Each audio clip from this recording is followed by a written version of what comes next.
Ja, kijk, dan ga je van. Komt hier nou.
Good morning and welcome to Coronation's Cricket Club. Today, thankfully, slightly overcast and much more pleasant conditions compared to what we were exposed to in the first two match days of the Over-60 International Cricket Tournament. Immediate chance for South Africa, who's fielding first against USA. Slightly delayed start. Two teams finding themselves at the bottom of the standing. South Africa Impalas second from bottom. They picked up a victory, but lost one as well. So they're on 2 points. It's a congested log with only Zimbabwe, the unbeaten team. The only unbeaten team in the competition is Zimbabwe. And they're sitting pretty at the top. You get 2 points for a victory. So Zimbabwe 2 from 2. Wales in second position according to run rate. So Wales 2, USA 3, South Africa Kudus in the fourth position, South Africa Impalas fifth, and USA A at the bottom of the lot. USA A, the only team not to have picked up a victory. They were well beaten, comprehensively beaten by Wales at Greenpoint on the opening day by 172 runs. And then they played their fellow countrymen at Rondebosch. And there they suffered another big defeat by 10 wickets. So they have another opportunity to set a target. That's what they did at Rondebosch Cricket Club. Made their way to 165, but then they were really taken to the cleaners by the opening pair.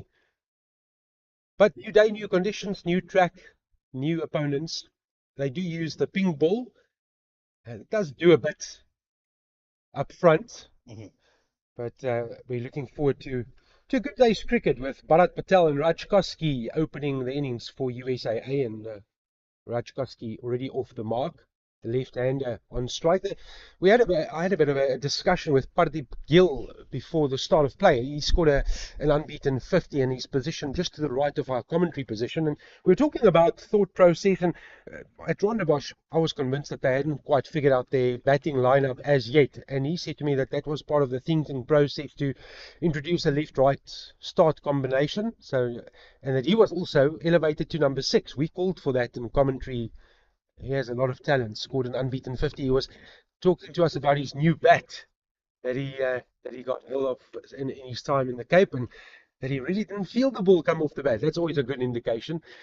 So he's in a good rich vein of form. So hopefully from USA's perspective, they can put together a good and challenging and competitive total against South Africa Impalas with Angus Simmers. He's first over something of the past. Great having your company today, and wherever you are watching, not only in South Africa but around the world. We've been so blessed to have so many viewers from across the globe make contact with us and talk about their experience, and we'll hopefully color it in for you as we go through the day. 45 overs per side. That's what we play. And again, a reminder that before you are too critical, remember the players 60 and above, so they can play cricket. I can tell you, we saw USA's opening bat hit the ball to all parts at Rondebosch, and a couple of deliveries we had to go and look for.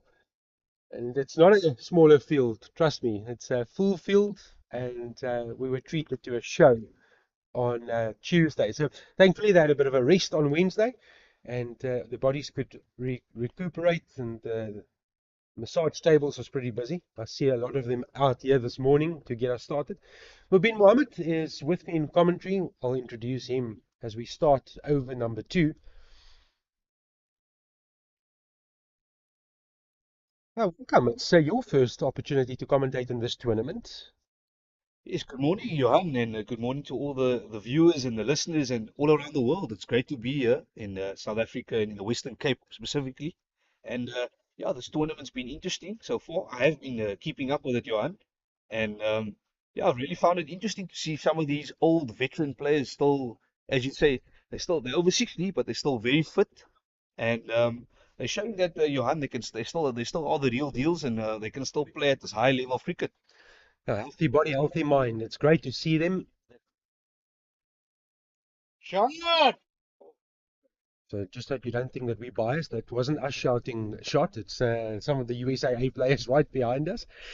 So yeah, we were the first day USA played Wales, and I commentated that match. And Mike Mann came out to bat for Wales, and he played a lot of his provincial cricket for Boland and also Griqualand West, and he scored a ton. 112 not out. But coming back to South Africa and straight back in the runs, one of the key batters in that Wales lineup, Mike Cann. So really an opportunity for those who played big cricket to come back in an international capacity and visit the Western Cape, and also take cricket across I won't say the province, but the area, the district. We saw the first 2 match days in Cape Town, and now an opportunity for Paul and Benil, the surrounding areas, to get a taste of it as well. I know Durbanville Cricket Club is hosting a match today in Distel. So we've got 3 match venues and 6 matches, or 3 matches being played, 6 teams represented. 2 from South Africa, the Kudus and the Impalas.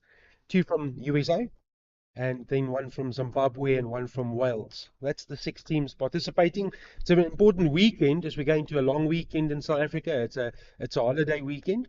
but at the same time you want to be up there so that you can play in the main match. There's no semi-finals, so you get classified top two next to bottom two, and that's how you'll play on Monday. So the top two will play in the unofficial final, and that's where Zimbabwe currently sit, and they're looking really good. Yeah, I should be following that Zimbabwe. Yeah, they've been very, very competitive. It looks like they're a well coached side, Johan, well drilled side, and lot of good players in that side, a lot of outstanding players. And yeah, just that's the end of the second over there, Johan. The score is now 2-0. And remember, we're playing a 45 over games here, just for anyone that's just joined us now. It's 45 overs, and there was just 2 overs completed.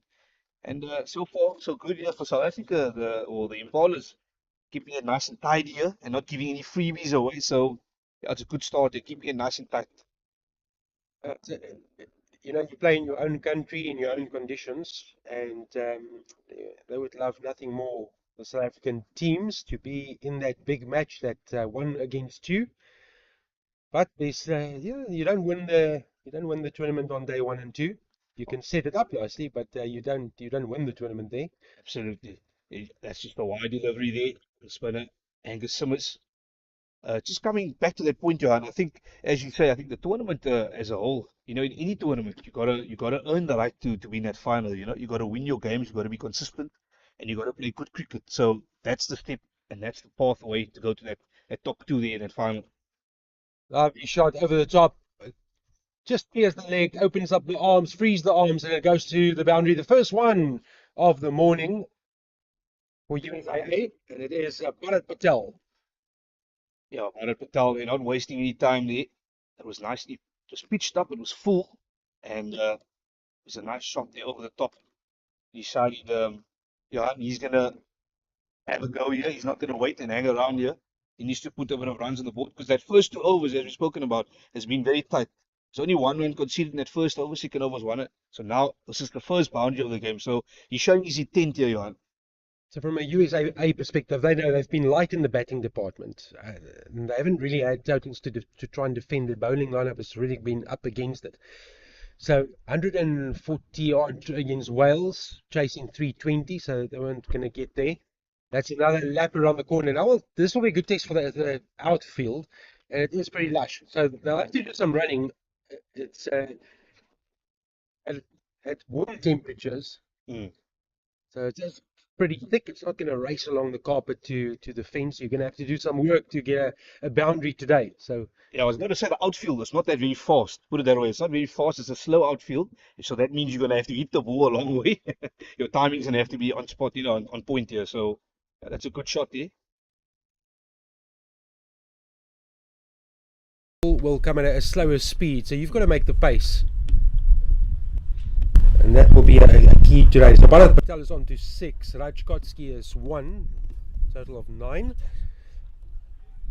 Just going back to the point, they conceded 319 from a bowling perspective against Wales. And then they were also taken apart by their fellow countrymen who won by 10 wickets. Really made light work of the 165 that they needed to chase at Rondebosch. So big responsibility for the batters. They would have used a day off to regroup, maybe re-strategize, and I'm glad from this perspective they've had a real think about their batting lineup and the thought process. They lost early wickets too regularly in both matches. It happened in spells.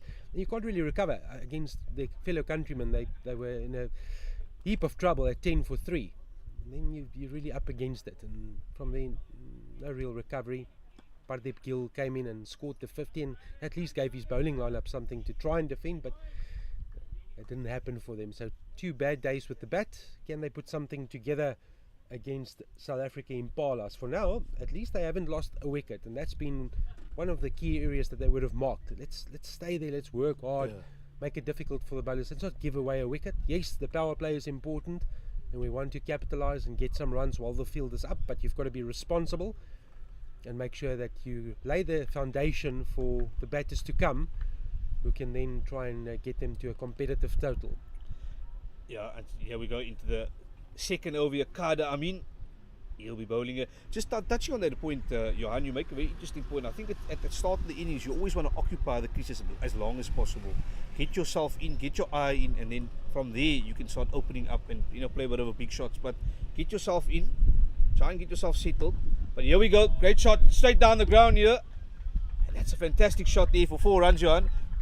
I've spoken about intent here and just getting yourself in. But I think on this occasion, the batsman is showing that he's going at the top earlier. He's not going to wait around here and play any games. Yeah, so Rajkowski says, Parip Patel, you're not the only one that can hit 4s. I can also show you I've got some power, and good shot, safe shot to go straight down the ground if you can pull it off with mid on and long on. And I don't have any. I'm just looking at the boundary, scanning the boundary. Mid off, mid on in the circle. Yeah, so it's no long on, long off. Mid on, mid off, and that's where they will stay. So they're going to invite another shot in anger, but that was a safe one from USA. Yeah, it was a good shot there. There's obviously no protection on the boundary here, so it looks like everyone's in the circle. They're keeping it quite tight. So it's maybe an interesting tactic just to squeeze them, at the start of the innings. And I also like that. You don't react to one boundary. We see so often that a captain pushes back a fielder for a good shot or for a loose delivery. And now there's a think about a single. So off stopped, which prevents the single. Yeah, I think also just coming back to that tactic as well. I think as a bowler, you got to stick to your plan, and the captain has to support you in your plan. That is the important part about cricket, with your fielding. So if you're going to change it, as you say, after one ball, your plan you don't stick to your plan. So you want to stick to that plan and support it. So I think that's a good decision of not making any field changes after the boundary. Oh, it's in the air and it's taken. Great catch there, Johan. That's the first wicket of the game here. And it looks like it's Mr. Rajkowski who's just given his wicket away there. He's going to walk off slowly, and he has the half teapot out where the hand is on the hip and still looking around as if there's going to be a miraculous callback for some reason. But the reason he's walking off slowly, it was a short ball, it's a hit me ball, asking to be put away, and he didn't get all of it. A good catch, very good catch at square leg to remove Rajkowski, but he'll feel that he missed out there, and I'll agree with him. Ball was there, it sat up nicely off a length, and definitely the right shot, but the execution let him down. So it is Rajkowski who walks back for 5. And for South Africa, the Impalas, an early strike inside 4 overs. And it is Kader Amin who picks up the first wicket to fall. Yeah, well done to Kader Amin there, picking up. The ball was short. I have to say it was a short ball. It was there to hit. The good thing about the fielder was he was actually back-tacking nicely, and his timing was good. I thought maybe perhaps the timing was not that good initially, but his timing going backwards and the way he caught the ball was absolutely outstanding. So well done there to the fielder, and also well done to the bowler Kader Amin picking up his first wicket there. So the new man at the crease is now Ashok Patel. So we have the two Patels at the crease here, Johan. We have Parip Patel and Ashok Patel, who's the new man at the crease. Well, let me give you some news. They've got 4 Patels in this team. So Rajkowski caught beautifully by Paul du Plessis, with Kader Amin getting the credit in that wickets column. So a good start for the Impalas. But Ashok Patel, interesting, they've floated him around the batting order now in the last couple of games. He opened against Wales, then came in later down the order at 5 against USA and against his fellow countrymen, and now he's at 3. I like that. I like him at 3. For me, probably still an opening bat more than a 5, but at 3, that's a good spot for Ashok Patel. Now, one thing that he has, he'll work. He's a workman-like batter. He won't give it away. He's not the expansive, flashy type of player. So they're going to have to work to get his wicket. Yeah, that's good. Oh, it's played in the air there. It's just one bounce, and the fielder just comes around there, and they just take the single. So once again, you were just talking about he's not a flashy guy, but he's gone after the first ball there, and I think his eyes just lit up there when you saw the delivery. Well, a full toss you should be hitting at any position. If you get a full toss as a first delivery, you have to go after that, because you don't know where your next run is going to come from, and if that kickstarts your innings, you'll gratefully accept that little gift at the start of your innings. If there's a ball you would like to face at the start of your innings, it's something that's loose. Yeah. A full toss or a short one. You don't want the full and straight delivery, just because your feet might not be moving yet. Absolutely. And obviously you're feeling yourself start at the crease. You're obviously trying to get your eye in. It's always, as a batting coach, I've been involved in coaching as well. We always tell our batting, get your eye in first. Look, wait for the bad balls and then you play the bad balls. Don't go immediately after the good balls because, as you said, it could be full, it could be straight, and it could be, wicket to wicket. So, just play sensibly. And that's the end of the 4th over there. The current score here, if you've just joined us now, is 14 for 1.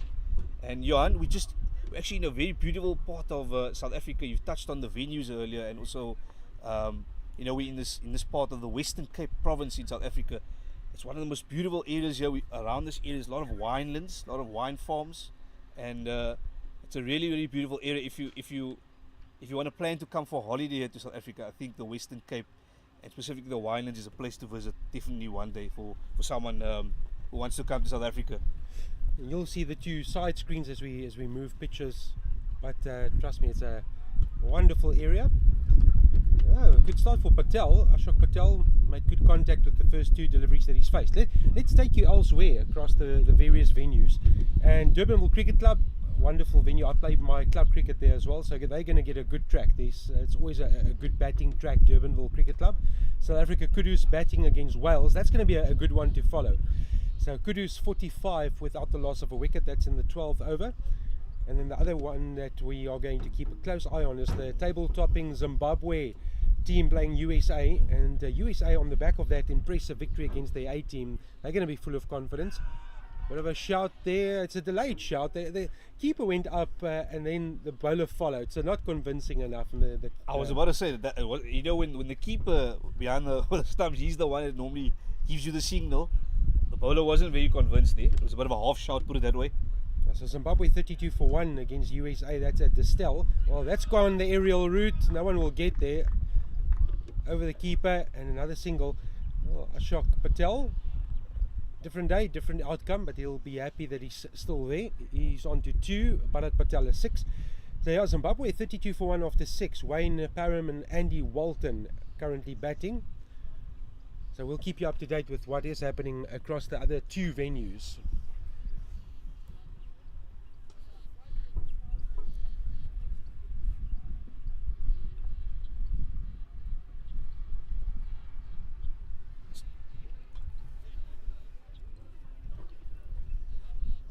Oh, it's quick. It's a lovely delivery. Brilliantly bowled by Angus Simmers. I think that's the line he needs to stick to. He's been a bit loose at times. That is the line, Johan. He needs to stick to that, Angus Simmers. That's that delivery. It's going to keep the batsman on their toes, if you could put it that way.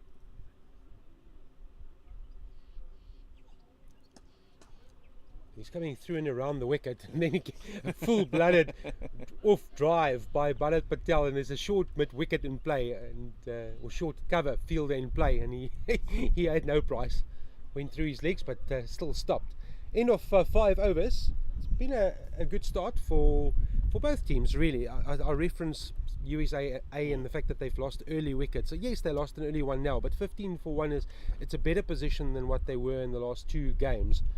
So important. Have they now finally found the right combination in their batting department? Parip Patel and Ashok Patel. Can they steady the ship and then just rebuild? Don't chase the scoreboard for now. Just small little periods and say, right, we've negotiated 5 overs, we've lost a wicket, we don't want to lose another one in the next 5. And it'll be interesting to see.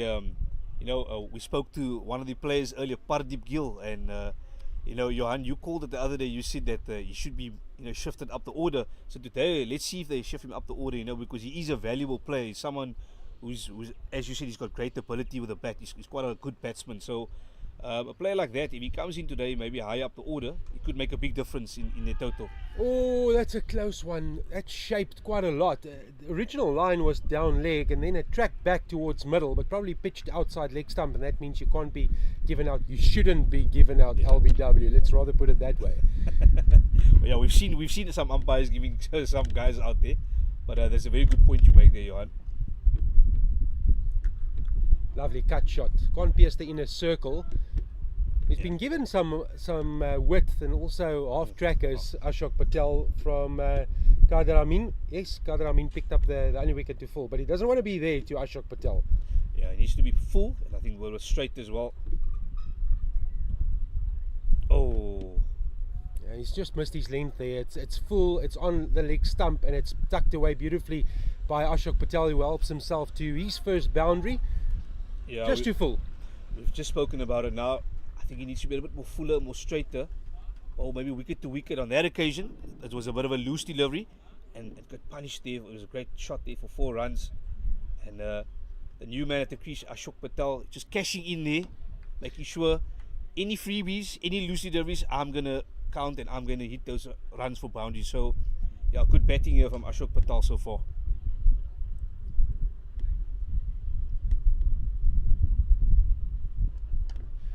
Fourth 4-3 offside field, and that also is a clear indication that Kader Amin is not quite getting it where he wants it. Otherwise, you'd probably have a 5-2 offside field if he's going to stick to an offside line. And we know the players are very wristy as well, so they can whip it across the line from outside off stump. That's Just my assessment of Ashok Patel so far. It seems like he hits the ball very cleanly. He's a very neat player, and he gets in line with the ball nicely. So, just on my assessment of watching him here, he bats on leg and then he sort of moves to the cross, But it's been very impressive so far here. As I said, it's just nicely played down the leg side there for 1 run. Yeah, I'm just touching here, looking at his stance, Johan. If I look at his stance from a batting point of view and just a coaching point of view, I think he stands on leg and then he sort of moves across. But what I like about him is he gets in the line with the ball nicely and he hits the ball quite cleanly. So from a technical point of view, he's quite technically sound batting wise. Very impressed with him so far.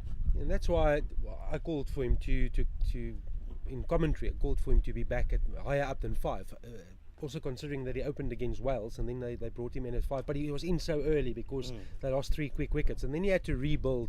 So for me, you put your safe options at the top that's going to survive the onslaught, the first period where the ball is doing a bit, and then try and rebuild from there, because they have enough firepower in the batting department. There's enough hitters in this team, trust me. So they just need a bit of a foundation to work from. Yeah, absolutely. That's a really good point you make there. That was a good delivery there, a bit of a shout there, but just a little bit high on the pad, but he gets a leg by, the umpire signals leg by, and so far Angus Simmers, he's been decent, Johan. He hasn't been given a lot of freebies. He's only conceded 9 runs so far here. We've seen a couple of good deliveries from him, but there's also been a couple of freebies and a couple of loose ones, but overall not too bad so far here for Angus Simmers. I think he'll be happy, and this game is quite equally poised at the moment. I think 6 overs. And we see a couple of changes. You were just talking about, we're keeping that field tight now. It seems to be some of the guys out the circle here. Maybe the batsmen are looking to score here, Johan. I think that's maybe the reason why they're trying to set this field here. That's lovely. I like that line from Angus Simmers. Just drifting in with the arm.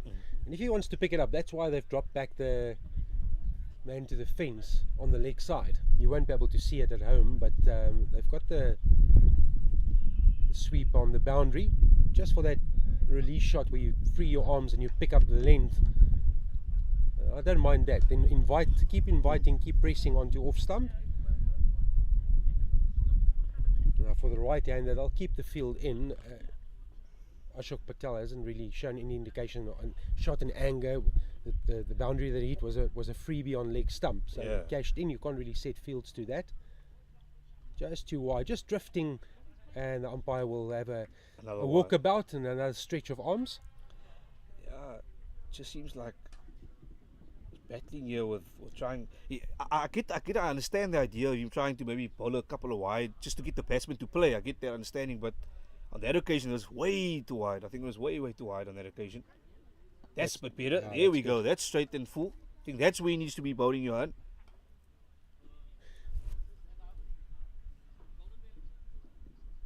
I've seen all the teams that we've watched. The tendency has been to have a slip and a gully at the start because the ball moves so much. And we have seen movement already, more so with the arm, but the conditions favour a bit of swing. But for now, the Impalas deciding against strengthening that slip cordon. They've got no one behind the stumps except the keeper, and then they've got a third man and a fine leg in the inner circle. So that is a very good delivery there on that occasion, Johan. We've seen the 2 wides, but on that occasion we see a bit of turn, making the batsman come forward and unfortunately he missed out on that occasion. He nearly got actually caught there behind the stump. So that's the type of deliveries Angus needs to be bowling at. More of those deliveries, Johan, more of those. Tosses it up nicely there. It's straight to the bowler, straight to the fielder there, Ismail Talaria. Nice powerful arm throw there to the wicketkeeper. And that is the end of the over. And the score is now 25 for 1.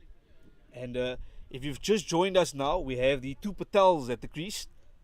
Parip Patel and Ashok Patel. I know my colleague Johan has been saying there's 4 Patels in the team, so we can get used to the USA side being the Patel show here. But so far so good here for the USA, and they're 25 for 1. And as that man again, Kader Amin, he's going to be continuing he's going to his 4th over here now, and obviously he's bowled and he's picked up 1 wicket for 12 runs here, so not too bad from his side of point of view. Johan, he's been tidy.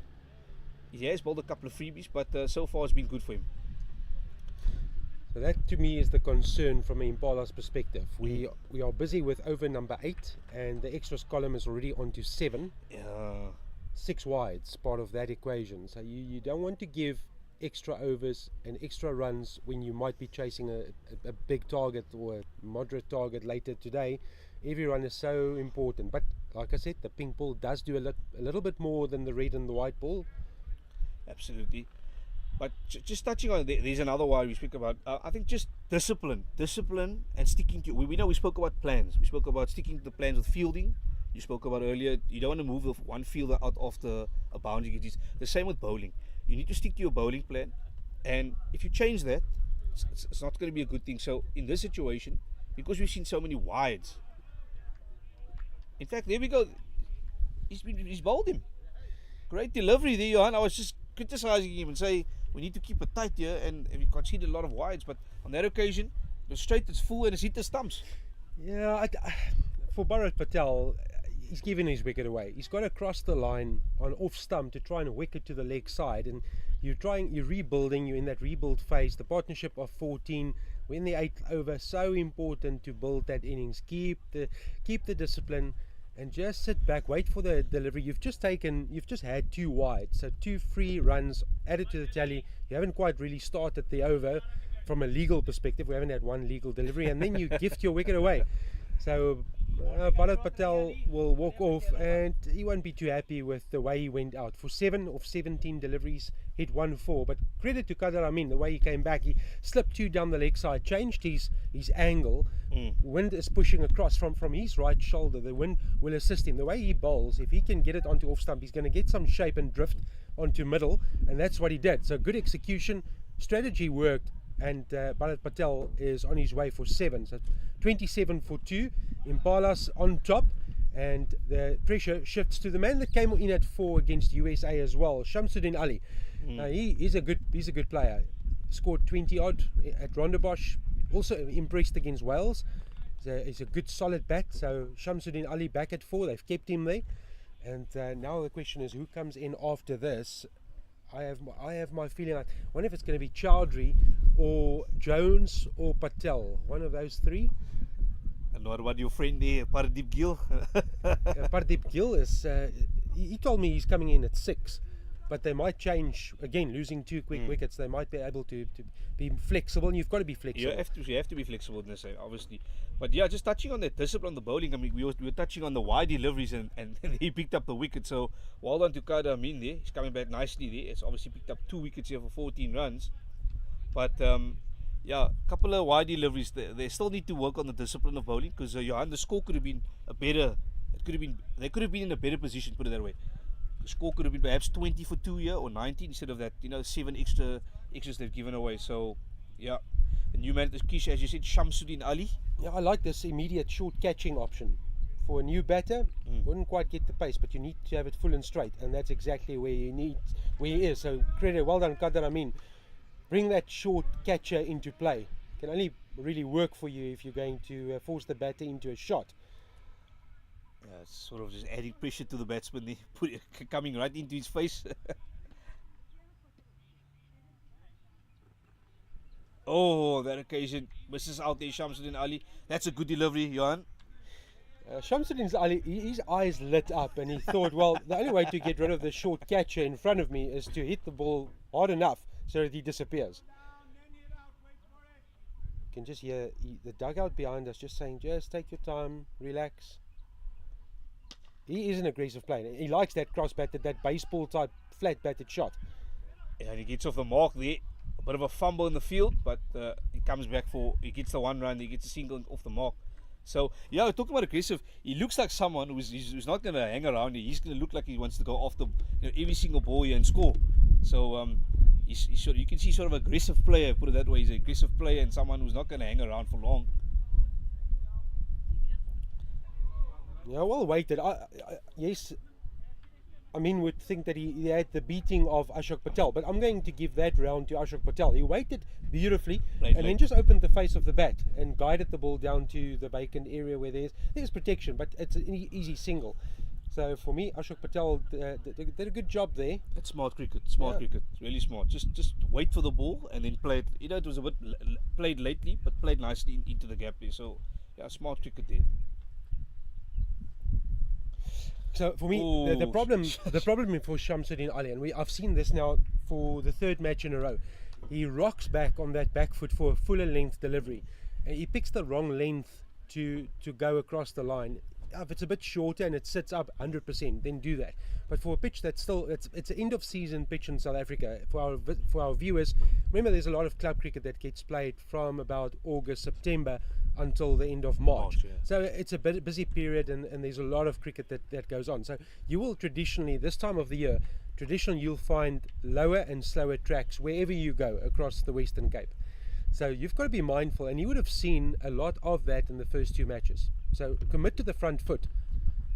Otherwise you're going to also gift your wicket and throw your wicket with a foolish delivery. You're not quite set, you've missed the line, and then you get castled. So very important for Shamsudin Ali just to reset and think about what he needs to do. Absolutely, I agree 100% with you, Johan. And also just, there's a lovely, it's played in the air. Luckily it's just hit into the gap there from Patel, and he gets a single there. Yeah, just touching on that point, Johan, just going back to that, I think also, Shamsudin Ali's on strike now. I think with him as well, he just needs to maybe come forward and play straight with a straight bat. He's looking just to go after every ball and play any rash shot. That's just another thing about him. Let's just see what he can do over here now. If he can get through this delivery. That's lovely played. That's nice. That's much better there from him, Johan. My tactic to Shamsudin Ali would be something just short of a length that keeps low, but on the stumps. And if he misses, if he rocks back on the back foot, picks the wrong length, that's going to be how he's going to depart. You can't bowl there. Shamsudin Ali likes the leg side. He just helps it around, and he gets 4. Yeah, a bit of a full delivery there. Gets punished for 4. Shamsudin Ali, he's not going to miss out on that, and he cashes in there for 4 runs. That was a bit of a freebie there. Let's be honest. That was a freebie there for Shamsudin. And knowing Shamsudin and what we've seen so far from him, those are the type of deliveries he will hit every single day for the boundary. So he's a leg side player, leg side dominant player. Bottom hand comes into play, and if you're going to dish it up onto the pads outside leg stump, it's gonna go. So you've got to change back. Needs to be on off stump. Again, 2 leg side. He's lucky to get away with that, Angus Simmers. Yeah, I was about to say, Johan, is that all wide? But I think the umpire was being a bit lenient on that occasion. Did he hit his back leg? Or he hit his back leg? I beg your pardon, sorry, I beg your pardon.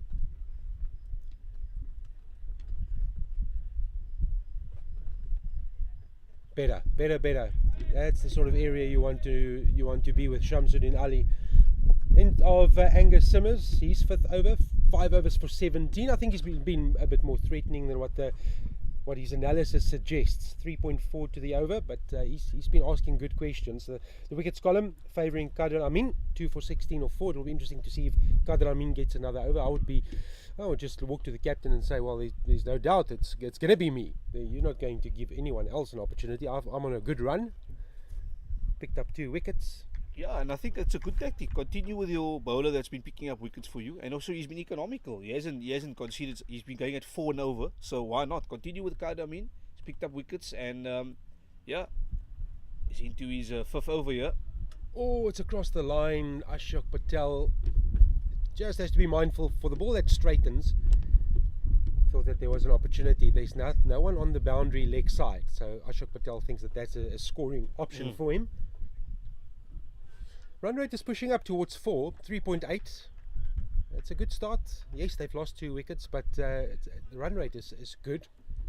And if these two stay at the crease, they can certainly get that over 4.5, especially this man on strike. And that's that flat batted baseball shot that I was talking about in the previous over. There, if he just waits a bit longer and then hits it square, hits it towards backward point, it'll be a better shot and playing across the line. Lower risk. Yeah, lower risk. And I get that.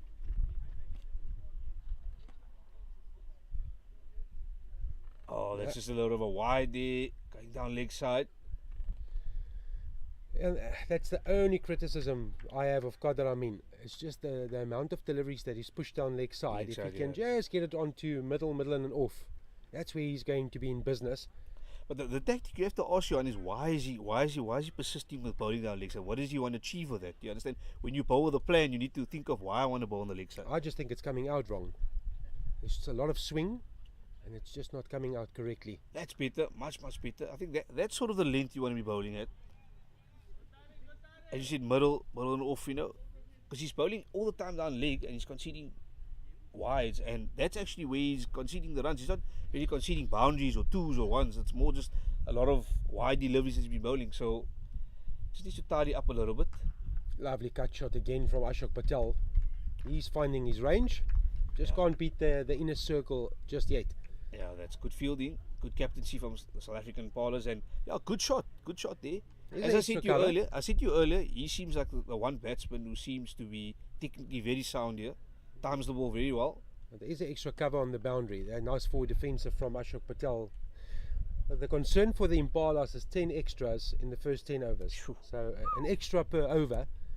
You do the math. If that continues, that's 45 additional runs plus deliveries. Remember, you're gifting the opposition an extra 8 overs. Yeah, that is a cause of concern, definitely there. Shape to cut in front of square, but it got a toe end of the bat, so it went behind square. Picks up the single, Ashok Patel. So he's into double figures again. Yeah, he's on 10. I was actually about to talk about it. Talking about Ashok Patel, if he can sort of stay at the crease as much as possible out of this 45 overs, if he say he can take them to about 35, 40 overs and bat deep, then the USA veterans will be able to post a really good total, because as I said, I've spoken about it on 3 occasions. I said he seems to be a batsman who's been really technically sound. He's a very neat player and he times the ball really well. So he's the type of player, Johan, he's sort of your marquee player, your marquee batsman, where you base your whole innings around him. And I think, I have to be fair, I think he's probably the best batsman they have technically wise, from what I've seen from them. What is your opinion? Perhaps maybe you can enlighten us a little bit. Yes, I agree with you. Technically very sound, and I started when he walked out. I started off my commentary around his ability with a technically sound player that works for his runs. He's a workman-like batter, and he needs to take on that senior role, which I'm sure he does do. Yeah. And he needs to anchor, and everyone else bats around him.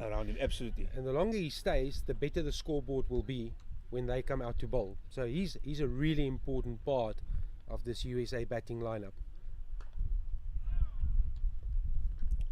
Just on that occasion there, giving himself a bit of room there and going for that cut. He likes that cut shot there. He's been playing it quite a lot, but on that occasion he just misses out. Just needs to be careful. He doesn't want to be caught behind here of a really silly delivery or a silly shot. See, they're going again for that cut shot. He's been good on that cut shot. He's been playing it very powerfully. The timing's been good. He's just missing the gap at the moment. There we go. I was about to say he's hitting the ball straight to the fielder. That's the only problem at the moment. So just needs to find that gap. 2 leg side again. Another wide. Discipline, Johan. Bowling discipline here is letting the South African Impalas down here. Extras is really going to haunt them here, perhaps in this game. At a later stage. They need to tighten up. They need to tighten up very quickly. Otherwise it can slip away from them. There comes another one. Umpire has a different approach. They normally just have the outstretched arms, but he goes on a walk and then the outstretched arms follows. So back-to-back wides. Yeah, I think the captain just needs to have a bit of a word with his bowlers. Perhaps that's just the only way, just to rethink things here. just consolidate, Johan. Consolidate, rethink, and maybe just think about the way you want to bowl and what your plan is. Because giving extras, as you said, it's an extra ball. It's more time wasting, and it just adds more pressure to the side. I wonder how far we are from a change. That's 6 overs from Angus Simmers. Yeah, economical, 6 overs for 19, but they both Simmers and Amin have been too guilty in gifting runs away, and we've had 11 wides in 11 overs. So a wide and over on average. So you're building it up. We're already standing at almost giving 2 additional overs to USAA, and when it does get tight, you'll look back in your analysis and say, well, that's one of the areas we need to be better. In the meantime, it does look like we are going to have a change in bowler. Ashok Patel is on 11, Shamsudin Ali on 5. The score is 40 for 2. We have a drinks break at 15, 4 overs to go before they have a regroup session, and then at 30 they'll take another break, and then after 45 it will be a change in innings. But that run rate still at 3.8, 2 wickets down. Not a bad position from a runs perspective. It's something we haven't seen from the USA. They've always been sort of 3-4 down by the time they get to 40. So this already is an improvement. Yeah, so coming to the attack, Johan, is actually my neighbour, Mr. Ismail Taladia. He's a big legend and a veteran here, South African cricket legend. He's been around the block for many age and many decades. Let's see what he can do. Starts off very nicely, nice and full and straight. Starts off with a dot ball. I think this is the type of bowling change you needed with all the wide deliveries and all the extras being given, Johan. Maybe you could pick up another wicket here, perhaps add more pressure to the USAA veterans team. Oh, it's a big appeal. The umpire says yes, it's out. And I just spoke about the bowling change could be picking up a wicket. Mr. Ismail Talada just picks up that vital wicket now in his first over, in his second delivery as well. So great bowling change there from the South African Impalas. So absolutely, credit to the bowling change, credit to Ismail Taladia where he's put the ball. And now I have to go back to what I said. Shamsudin Ali on the fuller delivery, still picking the wick across the line. It's cost him his wicket. This time a feint in bottom edge, great keeping. He had to still take the catch. Brilliant keeping at the back of the stumps. But Shamsudin Ali, that's one area where he gives his wicket away. He's a very good player. He's a powerful player. But to go and fetch the ball outside off stump, more often than not, it's going to be your downfall. So your strength can become your weakness. Hayden Trollope, very smart catch. Ismail Taladia on the money, and it's given South Africa a wicket. We've spoken about position of strength. USAA not familiar with this sort of territory where they've only lost 2 wickets. Suddenly, boom, 3rd wicket falls. So 13 for 1, partnership of 14 after that, partnership of 13. So it's 13s and 14s, that's not good enough. So they need to regroup and they need to find a different approach. So it's Peter Jones. I like this. Peter Jones has also batted lower down. He's someone that can knuckle down. He plays a similar sort of innings than Ashok Patel. Similar sort of mindset, similar sort of approach. And I'm sure Parip Patel will be walking in after this. Or Parip Gil. Gil, yeah. So it's going to be an important phase. But again, the pressure shifts onto Ashok Patel. He needs an able and willing partner in Peter Jones. They've got to now rebuild this innings. And then Parip Gil will come and entertain us after this. He can hit the ball, but the situation might deter him from doing exactly that. For now, it's about putting runs on the board. Credit to the Impalas for the way they've picked up wickets at regular intervals. Yes, they've conceded 12 extras. That's a concern, but good bowling change yielded immediate rewards, and Ismail Taladia will want to pick up maybe 1 or 2 more. If they can break this partnership and get Gil after that, well, the cat is going to be in the pigeon cage. Absolutely. And I just looking at Ashok Patel, just had a word there with Peter Jones, just telling him about how the pitch has been playing so far. And you spoke about the situation. I think the situation is now, he's just got to knuckle down. He's got to just, the first couple of deliveries, find his feet here. Don't play any unnecessary shots. And just get his eye in. Because at the situation at the moment is 40 for 3, Johan, 40 for 3, 11.2. Still plenty of time in this game. In this innings. So, yeah, just for the USA veterans, keep it simple. Keep the board ticking and not lose another wicket. That is just a simple tactic now from the captaincy point of view and just from the team point of view. Keep it simple and occupy the crease. So Peter Jones goes through this whole ritual before he starts. He takes off the leg bail and then asks for his guard, and then he knocks it into the ground. doesn't bat with inners, picks the gloves up after that, and then starts batting. So he makes a mark with the leg side bowl or leg stump bowl. Peter Jones, also a keeper, had to take the pads in game 2 against USA. They changed the keeper. Parip Patel also takes care of that responsibility. Jones was off on a single that Patel said, no ways, I'm not going to do a short sprint. Hammies are maybe still a bit tight. Yeah. It's good to see that Ismail Talada, he keeps it full and straight. On that occasion, he just drifted onto the leg side there. But what I like about him, he's bowling it full. The length is quite full at times, and it's not a fast pace. But on that occasion, as I spoke about that now, he raises his hand and just says, "Sorry guys, I've slipped up there. That has just gone way down the leg side there."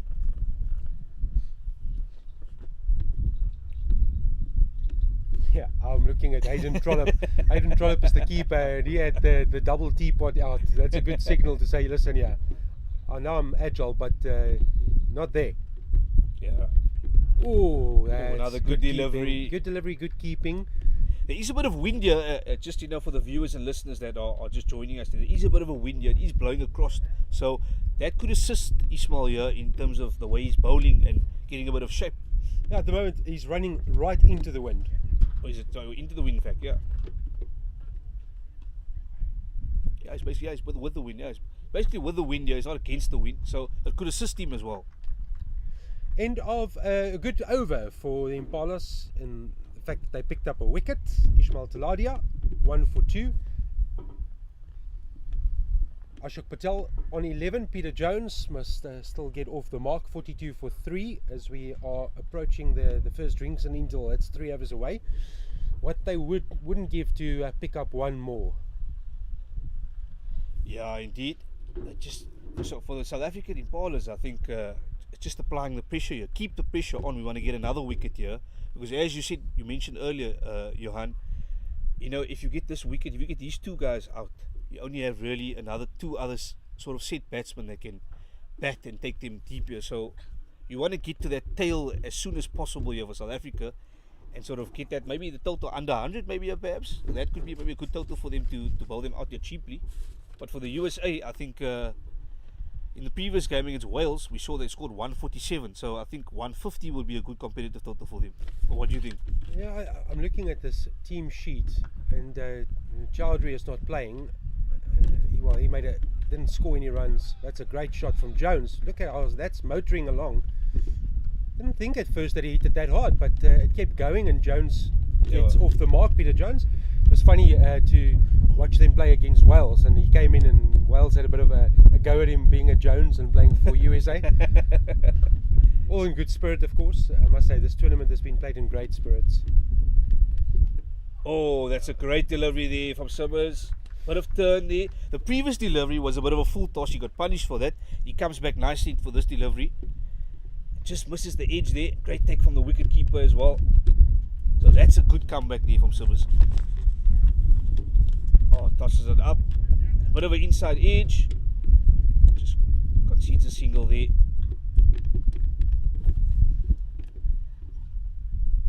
Yeah, and Simmers will be interesting to see if they bowl him through, because you have a lot at 9 over spell, and he's busy with his 7th. So do they continue with him after this?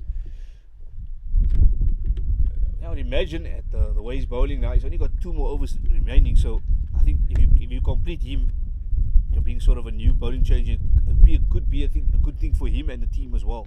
What do you think? Tactically, do you think it's a good thing, bowling him his overs, or do you keep him up for maybe another over later at the later stage when you need him? Yeah, so if I'm captaining and I'm thinking that I still believe that Angus Simmers can pick me up a wicket, so where's my best opportunity to break this partnership, because they are 2 threatening players.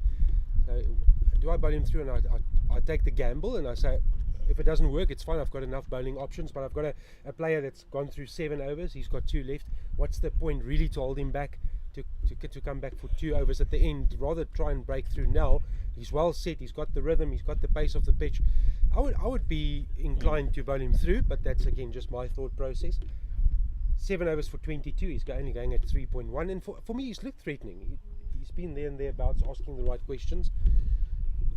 Yeah, different thought different tactics, different thoughts. They are predicting rain today as well, so we have to keep an eye on the cloud cover. You won't be able to see it from home, but I can tell you that we've got a serious cloud cover. Yeah, it looks, I just want to touch on it, looks a bit dark outside, you know, it's getting darker and the clouds are coming across here, so the weather's definitely changed. From when we came here, it was a hot, sunny sun, and now to becoming a bit overcast with a wind as well, supporting the bowler Talade at the moment, so definitely the conditions have changed here slightly. Good length, I like that, and also still persisting with the fielder, with the sort of short catcher. I like that. Support Ismail Taladia and see if you can maybe Get another wicket here, another breakthrough. Oh, maybe just get a false stroke. Get him to drive, but then he might drive upish, and that's where your short catcher comes into play. That's too short. Yeah, that's too short. Played in the gap there.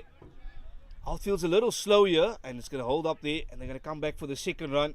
So, nicely timed there in the gap. Bit of width on offer there, and just gets punished a little bit for that width. Yeah, and Peter Jones will pick up length quickly. He's a keeper, and that's normally a trademark for a keeper, is to pick up length from a batting perspective. Off to a good start, Peter Jones. One false stroke that went down to fine leg. It was the inside edge that missed off stump. That's good. I like where Ismail Taladia is asking the questions. That's a good tight line to Peter Jones. What I find interesting just watching Peter Jones here from his technique, he has his back lift, he holds his back lift quite, I'm not sure if the viewers can see it here, but he holds the back lift there, and you can see it now. He holds that back halfway in the end, and then he plays it. And there we go, it's played in the air, and it's taken. I've just spoken about his technique there with that back lift, and on that occasion, just played it in the air, on the leg side, and he found the fielder, unfortunately for him. It was looking good.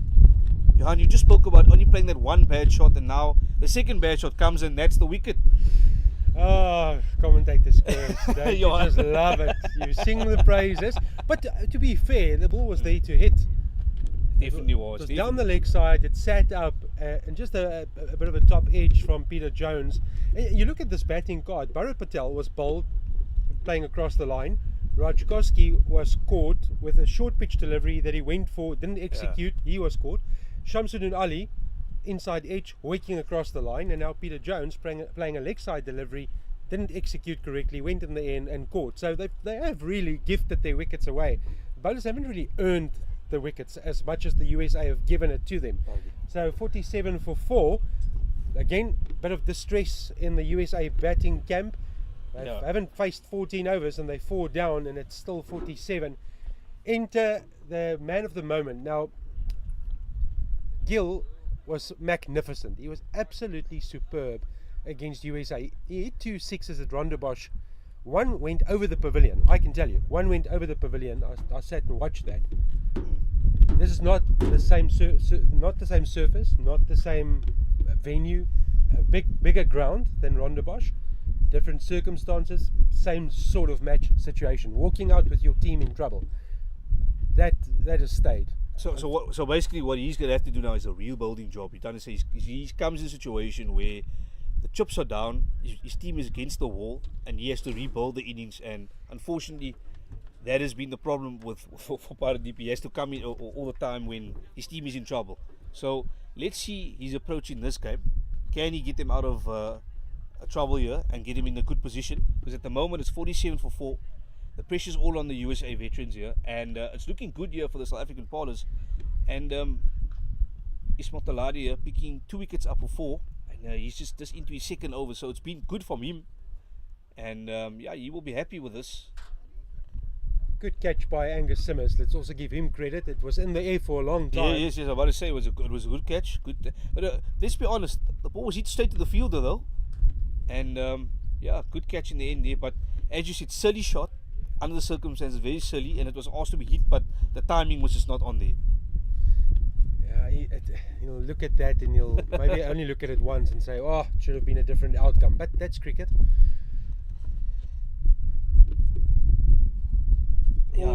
first delivery outside off stump has a full go, Parip, but Parip Gil, you might still be seeing it the way you saw it 2 days ago. So they had a short break, a day off in between matches, but he hit it a mile against USA. It was really a treat to watch it.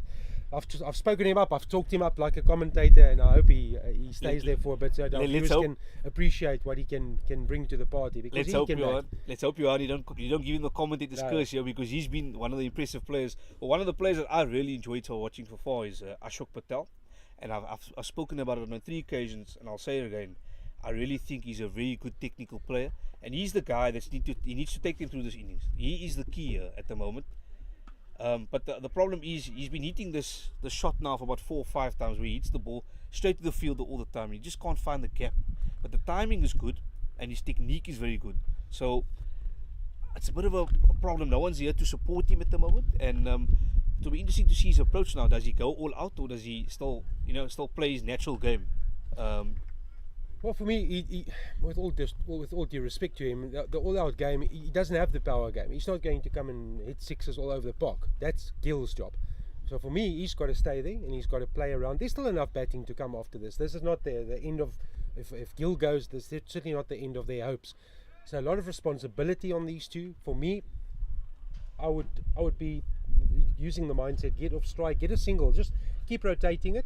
And for both batters, I think the game plan should be the same. Let's just try and get a couple of runs. Yeah. Next 5 runs, we want 15. Small little targets. Oh, that's a good shot. Good fielding there. Brilliant fielding.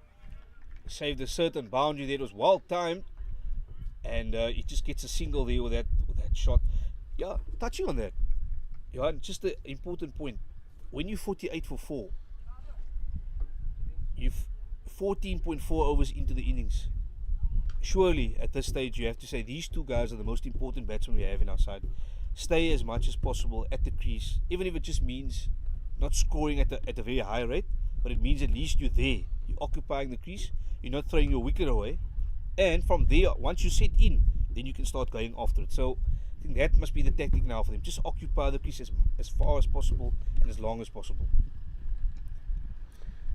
What do you think? Do you think that's a good tactic? Do you think just stay there? I think they just can't lose more wickets. That's the key now. So there's so much time left in the innings. 30 overs after this. So 30 overs, you don't want to be bowled out. They haven't been bowled out. So they were 9 wickets down against Wales, 9 wickets down against US. Oh boy! Oh boy! Oh no! Oh, goodness gracious me! Parip Gil.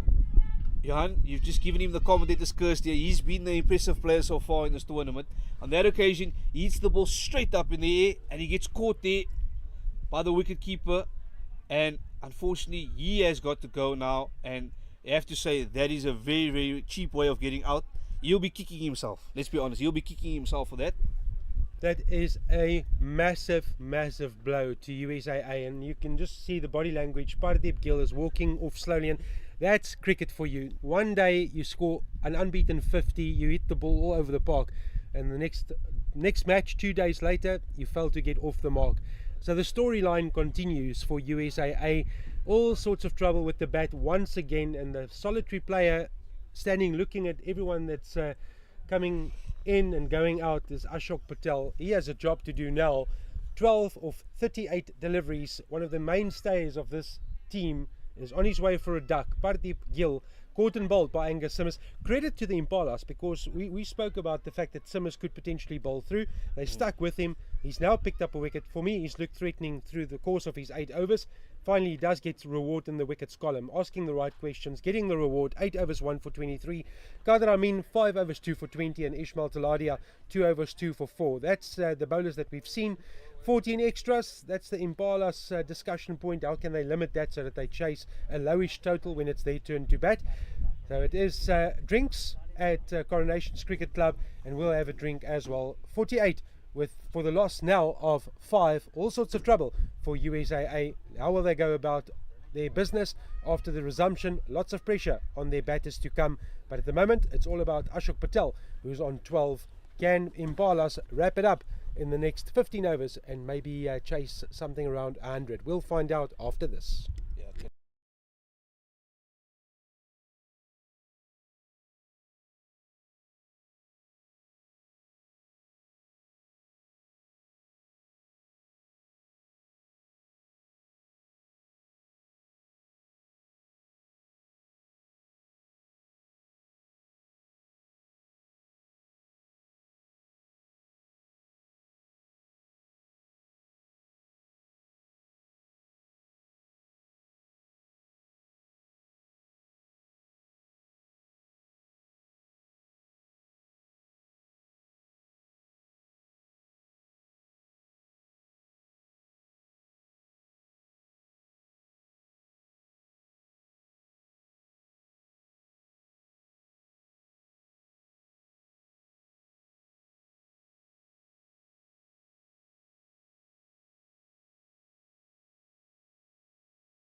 commentating. Good morning and welcome back. If you've just joined us, drinks something of the past. USA A against South African Impalas, greeted with a beautiful cover or cut shot for 4. Finally, Ashok Patel has pulled it off.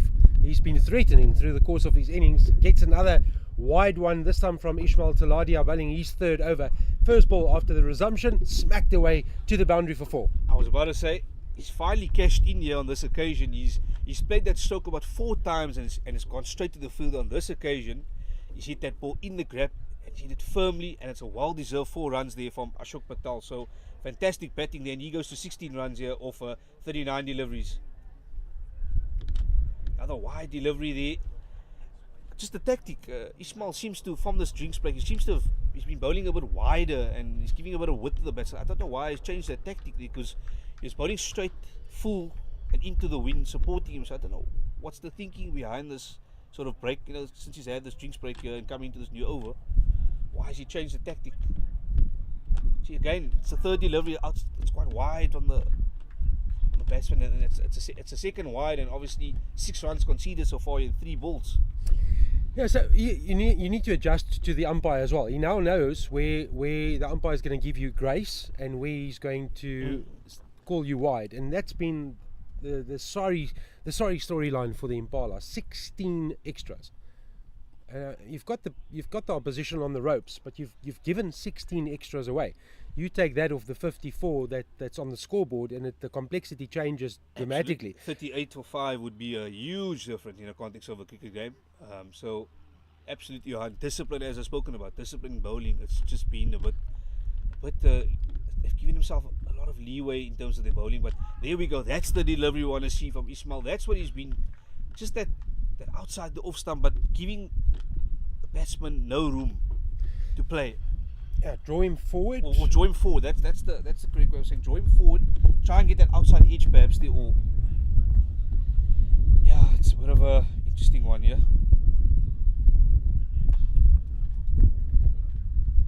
Can't get past the inner circle. They've dropped the man back on the cover boundary. Now he just needs to find the gap. So Ashok Patel, I would also change my game plan slightly. Give Patel the single, work on the other end, and see if you can open up an end. Dismiss USA for under 100. That's another cut shot. Oh, it's dropped catch. Oh, dropped at backward point. That was a catch. It should have been taken straight to the fielder there. He'll be kicking himself, definitely. Was firmly struck there from Ashok Patel, and he's been going on to that shot for probably the 6th or 7th time he's played it in this innings. On that occasion, he found the fielder, played in the air, but he'll be a happy man there that he's dropped that catch. Your strength can become your weakness, and he's been cutting away since the start of his innings. That one surely is Other wide. Oh. I think he's slightly hard done by there, but at least there's the consistency. If you have decided that there's a certain period or a certain pathway and you're going to call a wide when the ball hits that area, then you stick to it through the course of the game. And I don't mind that. Yeah, so umpire's being consistent in the way he's obviously adjudicating that. That's the cut shot he wants, and that's the gap he wants. He'll get one. Yeah, he'll be happier, man. He survived that drop catch, but just from a South African Impala's point of view, I think they will think to themselves and say, we should have taken that catch. It should have been 6 wickets down here, and you know, the USA veteran should have been in deeper trouble here, put it that way. But somehow, he survived, and with a drop catch, there's always opportunity, Johan. Opportunity, yeah, and that opportunity is to cash in. There we go. Cash in, take advantage, and try and put as much runs as possible on the board here. So let's take you to the other 2 venues. The Stell Cricket Club is where Zimbabwe and USA are facing one another. Zimbabwe, the only unbeaten team in this competition. 101 for 1 after 17.1 overs against USA. Andy Walton, another 50. Andy Walton on 52. He's loving life in South Africa. Durbanville Cricket Club is where you will find South Africa Kudus against Wales. South Africa 93 for 1. Andy Lund is on 6. He's also one of the big name players in that team. So good position for South Africa Kudus, good position for Zimbabwe, lesser so for the USA A, 56 for 5. Yeah, they need to. What is concerning is they need to get to a competitive total here, because you don't be bowled, as I said earlier, you don't be bowled out for 100. Under 100 here, it's going to be easy work for the Impalas. So you need to put a total that's going to be competitive, firstly, and then also you can give your chances your bowlers, obviously, to bowl to a total which is competitive. You want to give yourself a chance as much as possible, Johan. So, yeah, at the moment it's not looking too good for them, but there is a partnership going here. It's 8 runs, so they need to bowl on this. And Ashok Patel, he's the key here now. I've said it on a number of occasions. He's the key in this innings. He needs to bat deep, and he needs to take them as far as possible in this innings. So Simmers will complete his 9-over spell, bowling on the trot, bowling 9 on the trot, unchanged. Kader Amin and Ismail Taladia, the other 2 bowlers that we've seen so far. Amin 2 for 20 of his 5, and Taladia 2 for 12 of 3. Expensive last over in the context of what we've seen so far. That one is bunted, but not through the covers. If they can keep Ashok Patel quiet, that will bring some pressure as well, and then have a go at the new player, Saeed Abid, who must still face his first delivery.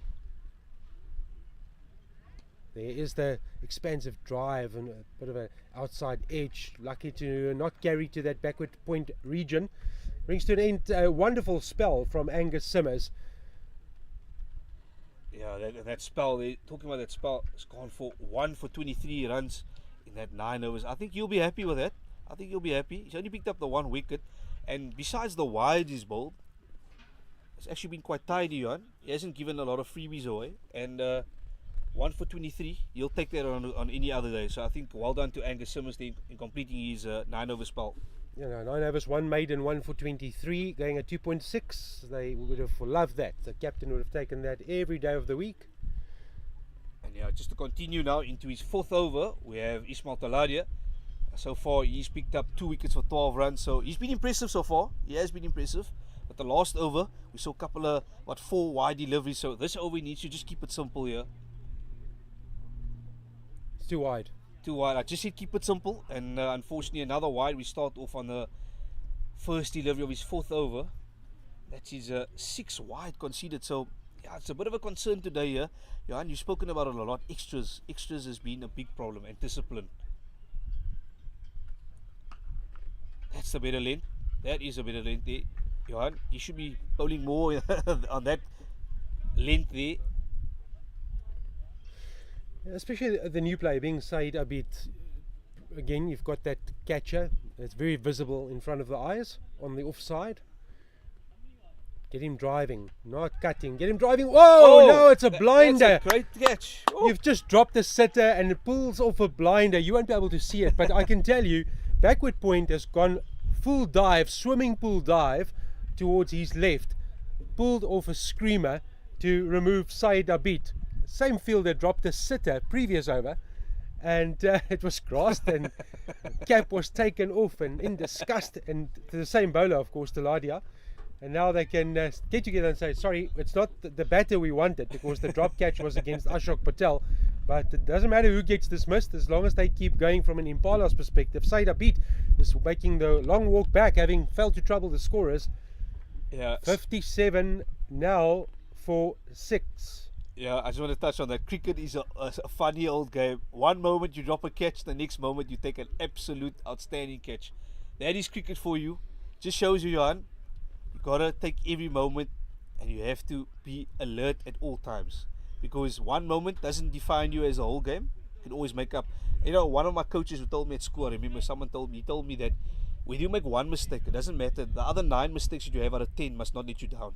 You must always make sure that you make up for that one mistake or the other 9 mistakes, or the other 9 occasions. So on this occasion, he's dropped 1 catch and he's made up for that catch. So kudos to the fielder there, and he's taken an outstanding catch.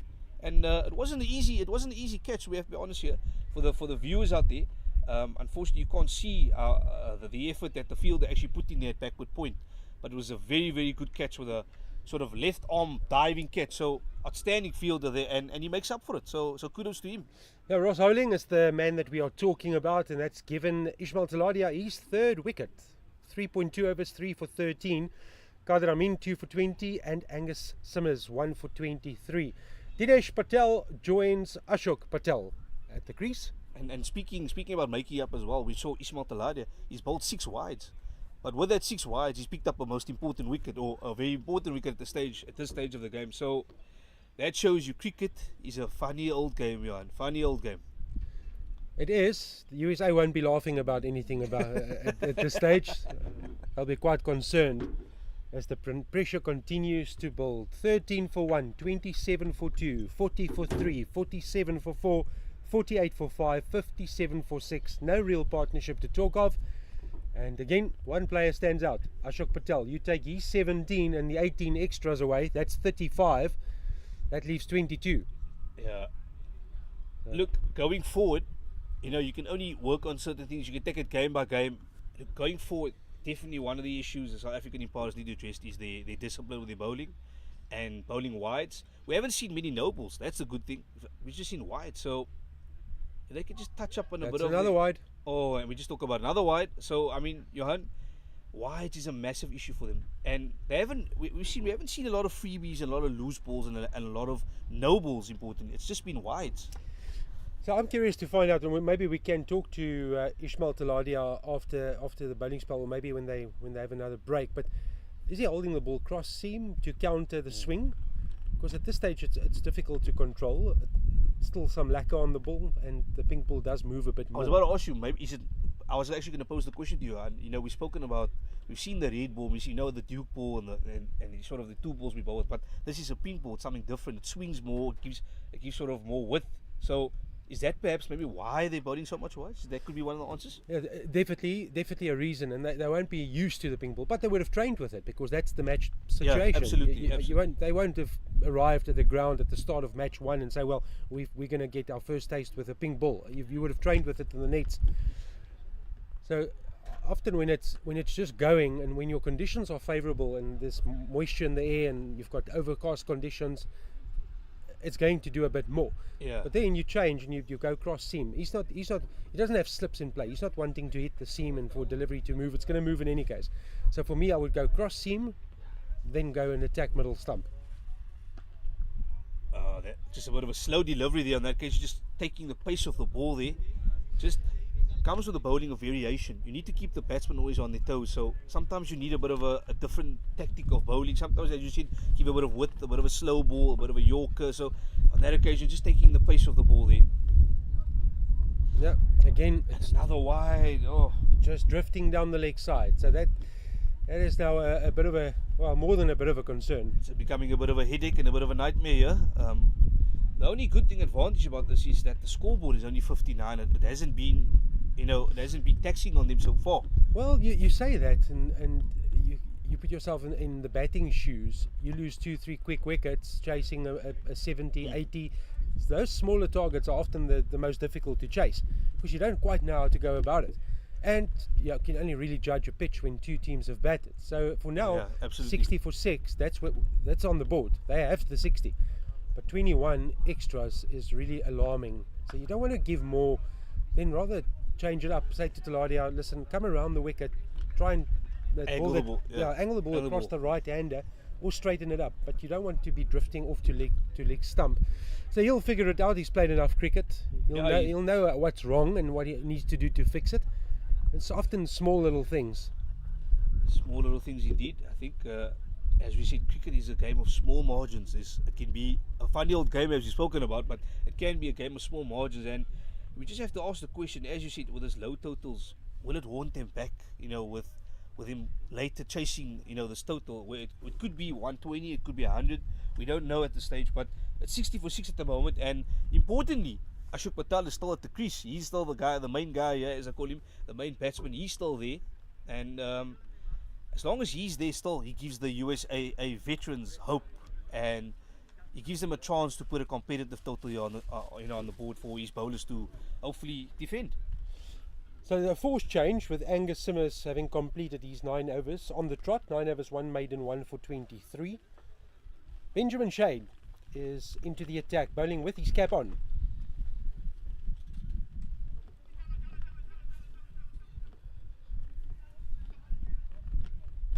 So slight drizzle falling at Coronation's Cricket Club, but there's some blue sky. As you are watching the picture, top left, there's some blue skies.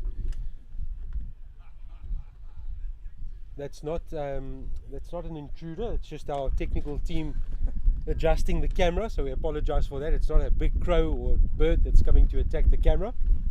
Yeah, there is a bit of a drizzle in the air, and it's getting a bit harder now. It seems to be coming down now. It's, as you can see, just hope that the rain doesn't affect the player and like we can get in as many overs as possible.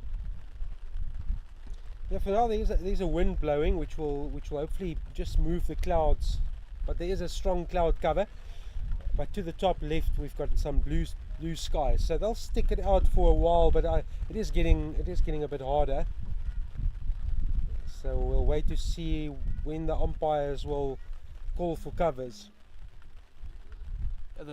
What I've noticed is the tactic from the opposition in at the moment you on screen you're watching seems that they're operating with spin from the one side and sort of pace bowling from the other side. That's another interesting tactic I've looked at from a coaching point of view and from a playing point of view.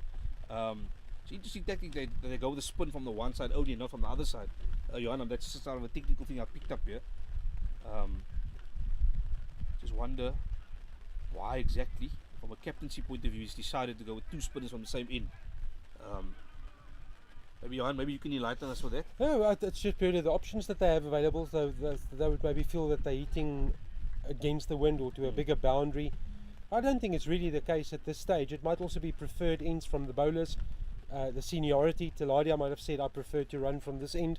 This is where I feel I can be most effective, and you do give that opportunity. Angus Simmons would have chosen the end.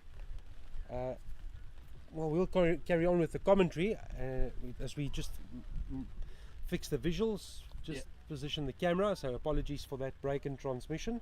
Yeah, just if you've just joined us now, or if you just waiting to see the score, current score is now 62 for 6 here, and we have Ismail Taladia bowling his fifth over. He starts off there, at least he starts off neatly there, not another wide, Johan.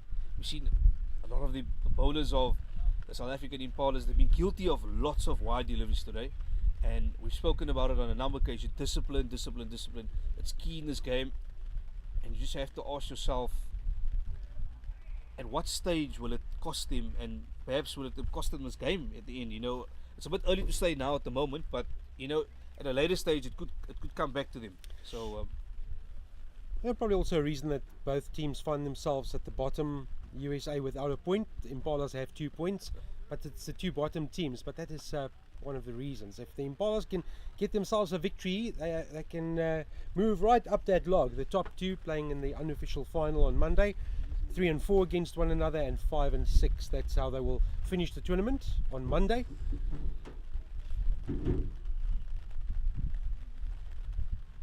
Slightly short and wide and cut and through the gap. It's off to the boundary for 4.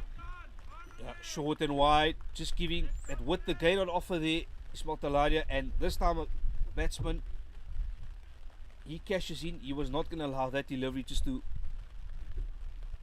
go a begging. He was going to make sure he's going to cash in there, and he does that. So well deserved 4 runs there, nicely played, and that score now goes to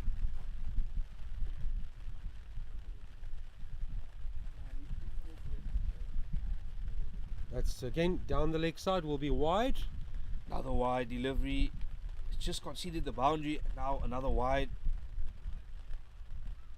You know, if Johanna, if you have to say from a coaching point of view, that score there just coming up now, 67 for 6 now. From a coaching point of view, you must be putting your hair out to see so many wide deliveries. I mean, as a coach, Johanna, if I was a player and you were my coach, what would you be telling me now at this stage? And why I ask you specifically is because wides have been it's been an issue here now. It's you know, if you bowl 5 wides, maybe you can still get away with it. You can still say, you know, it's maybe a start of the over, or you could come up with some valid excuse. But on this occasion, you're giving 20 wides away. That is not a valid excuse at this level. It's really unacceptable from a professional point of view. And I'm not being harsh here, but I'm just trying to make a point that extras in a game like this, with small margins and at this level, surely something needs to be done about it. For me, I would just go cross seam, and I would even shorten my run up. Just get it there, get it in the right areas. So that's much better. That's sort of the length he needs to be bowling at. But the problem is the consistency in that length. It's always 2 balls nice on the mark, and then it's 3 or 4 wide. You know, so. I also think that there's been some harsh calls, to be quite honest, and be fair. So it forces you, at the end of the day, you have to adjust and you have to adapt to what the call is. So then you've got to be tighter. So it's been no secret. Teladia's bowled 5 overs from the same end with the same umpire. So you know what's coming. So you need to be tight on off stump. And he needs to figure out how to do that. But if that means bowling cross seam to negate the swing or the movement, then so be it. We see some groundsmen towards our right, your right as well, watching this picture, and they are ready to bring covers onto the field. The rain is still persisting as Benjamin Shade starts his second over. So it is drizzling. Yeah, let's just hope it's what you call a passing shower here. It's just going to come for 5-10 minutes and then hopefully it will go away. But it's not too heavy at the moment. It's just a slight sort of drizzle with the wind here. So let's hope for the players' sake they can stay out there, and then hopefully we can complete the innings. Yeah, they did forecast some rain today. Yeah, just for the viewers that are our international viewers that have maybe just joined us or are watching this game, we are in South Africa. We are in autumn now, officially at the start of autumn now. It's basically the end of the summer now, and Oh, trouble, gone. Why run there? Why? Oh. That's a gifting, and that's going to be huge frustration. That's another massive wicket, and on a platter for the Impalas. Absolutely, really shocking there. Unfortunately for the two batsmen, just a lack of communication on that occasion with the running between the wickets. Oh, you have to question the decision making there. The two batsmen at this stage of the game, 69 for 6, they do not need another wicket, and they've just lost that wicket. So, Johan, it's not looking very good here for the USAA veterans, and yeah, they're in all sorts of trouble here. The only positive I can look at is that Patel is still there. Ashok Patel, the main batsman, he's still there. The anchorman, as you said, Johan, he's still there. So that's the only positive. They still have one sort of set batsman that's in, but he needs to find a partner that sort of supports him here now. And unfortunately, they're just running out of wickets here.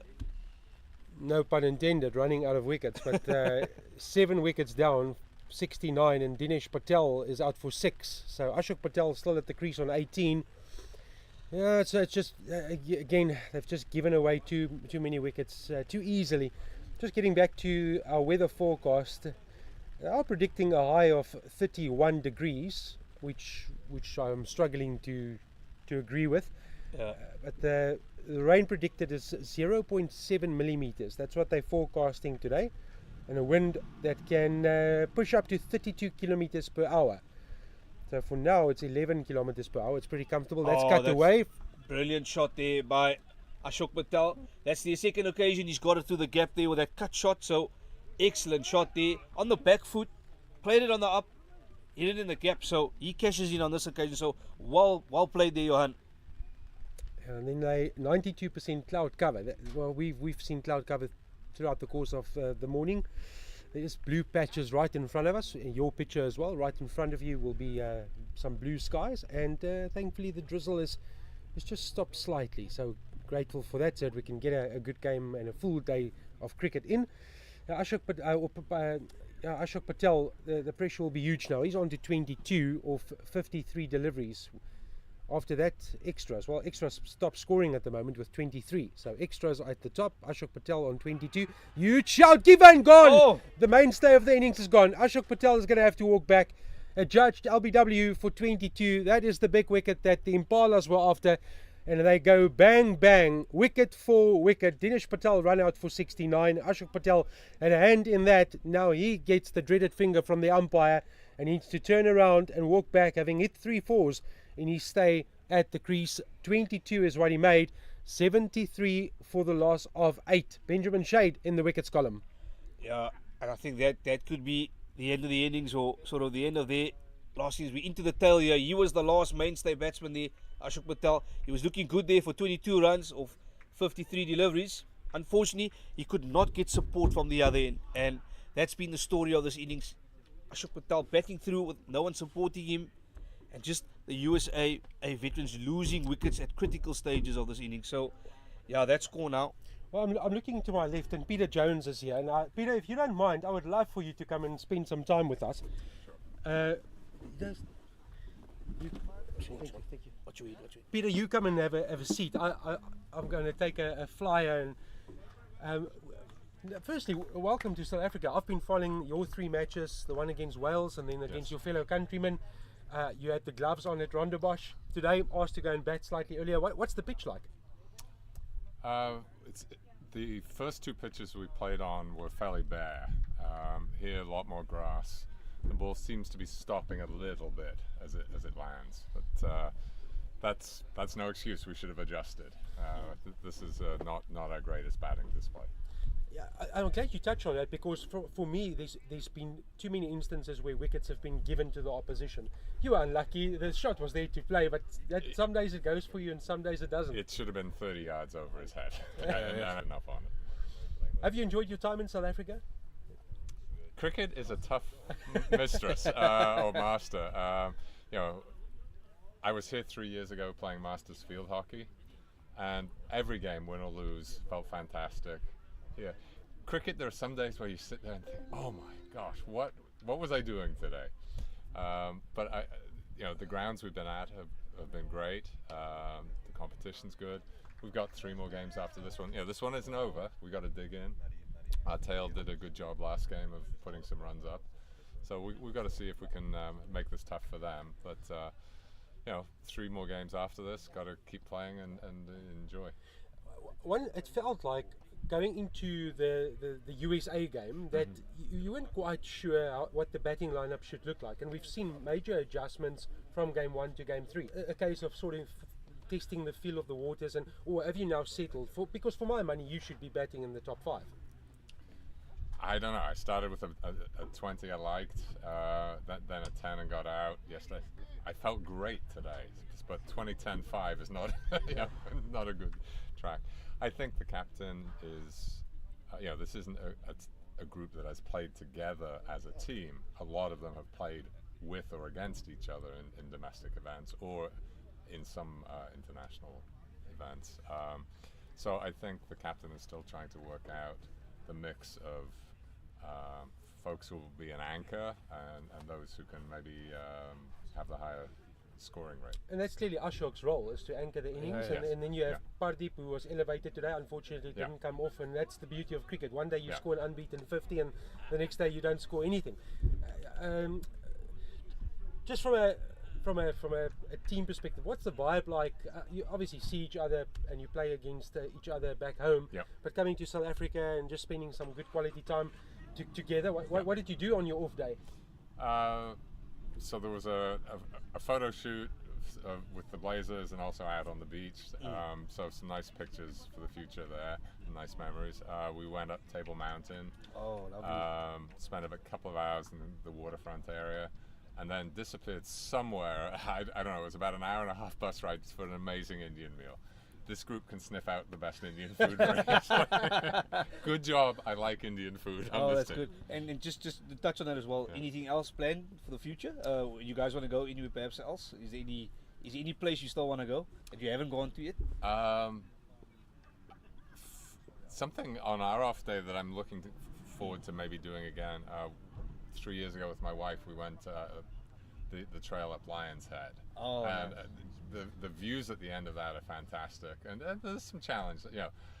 I don't want to do the long hike up Table Mountain, but I found it interesting and challenging going up Lion's Head. So that's something I might well do again. Last time, we went down, we saw the penguins, we saw Cape of Good Hope, and all of those things. We were here a few more days, and a hockey game is not as long as a cricket game. So there was did you take some stick when you went out against Wales and Jones against Wales in an American shirt?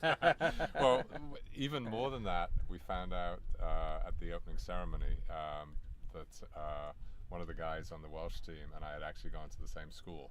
Wow. And I'd been there. I was maybe 6 years older, but his older brother, he thought was in my, I think was maybe a year behind. But anyway, and this guy bowled to me, and I was gonna say it was all honours even until he pointed out he was the one who caught me on the boundary. So unfortunately, he wins. It's lovely having you in the country and lovely to broadcast this event across the globe. There's been real interest back home in the Wales game specifically. We were inundated with comments of people Awesome. tuning in and Yeah. listening from pretty much everywhere, not only Europe and the US. In closing, cricket in the US, I don't have the insights. That's why I'm going to ask you, how far are we from banging a door open in the world of cricket in the US? Because it just almost feels like a sleeping giant Yeah. ready to awake.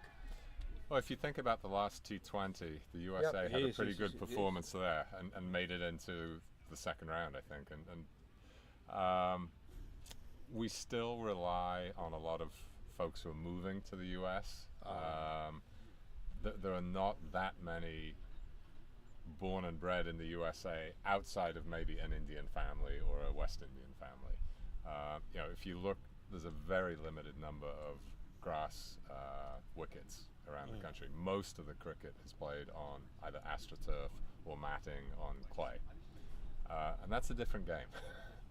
So I think you're seeing, especially as the Indian community has tremendous economic success, they're investing in some of these all-grass stadiums and also want to see the US become a cricket power. So I think it's out of, you see some of the folks from Microsoft and others who invested in the T20 league in the US. I think interesting, I think it can be an economic success within a few kind of communities. The question is, how can we break out and become something that, somebody who normally watches NFL and baseball says, yeah, I'm going to watch the T20. There were elements of that. Just last question from my side, Peter. Just turning to this game here, Yeah. you guys are 74 for 8 at the moment. Yeah. It hasn't been an easy innings for you guys here from a batting point of view. But what do you think will be a competitive total for your bowlers to defend in this game? Because look, 74 for 8 is not a lot, right? Get to 125, we'd have a chance. You know, 2 days ago, we obviously had a 50 from down the order and some folks who stayed with them. Jay will see out the 45 overs. He may be in single figures at the end of it, but I mean, he is a limpet. He's very tough to dislodge. Question is, can we pick up some runs at the other end? There's also some gimmies. Every over you stay, there's a chance of a few wides. So I think we've got to try and get something, and then similarly, challenge the batsman. Stuff that's on the wickets. Something's going to pop. Something's going to go slow. It's not easy. So I don't think we're out of it, but I think we're in a tough position. If cricket doesn't work out for you, I think you've got a voice for broadcasting. Thank you so much. Well, I'll send you my bill.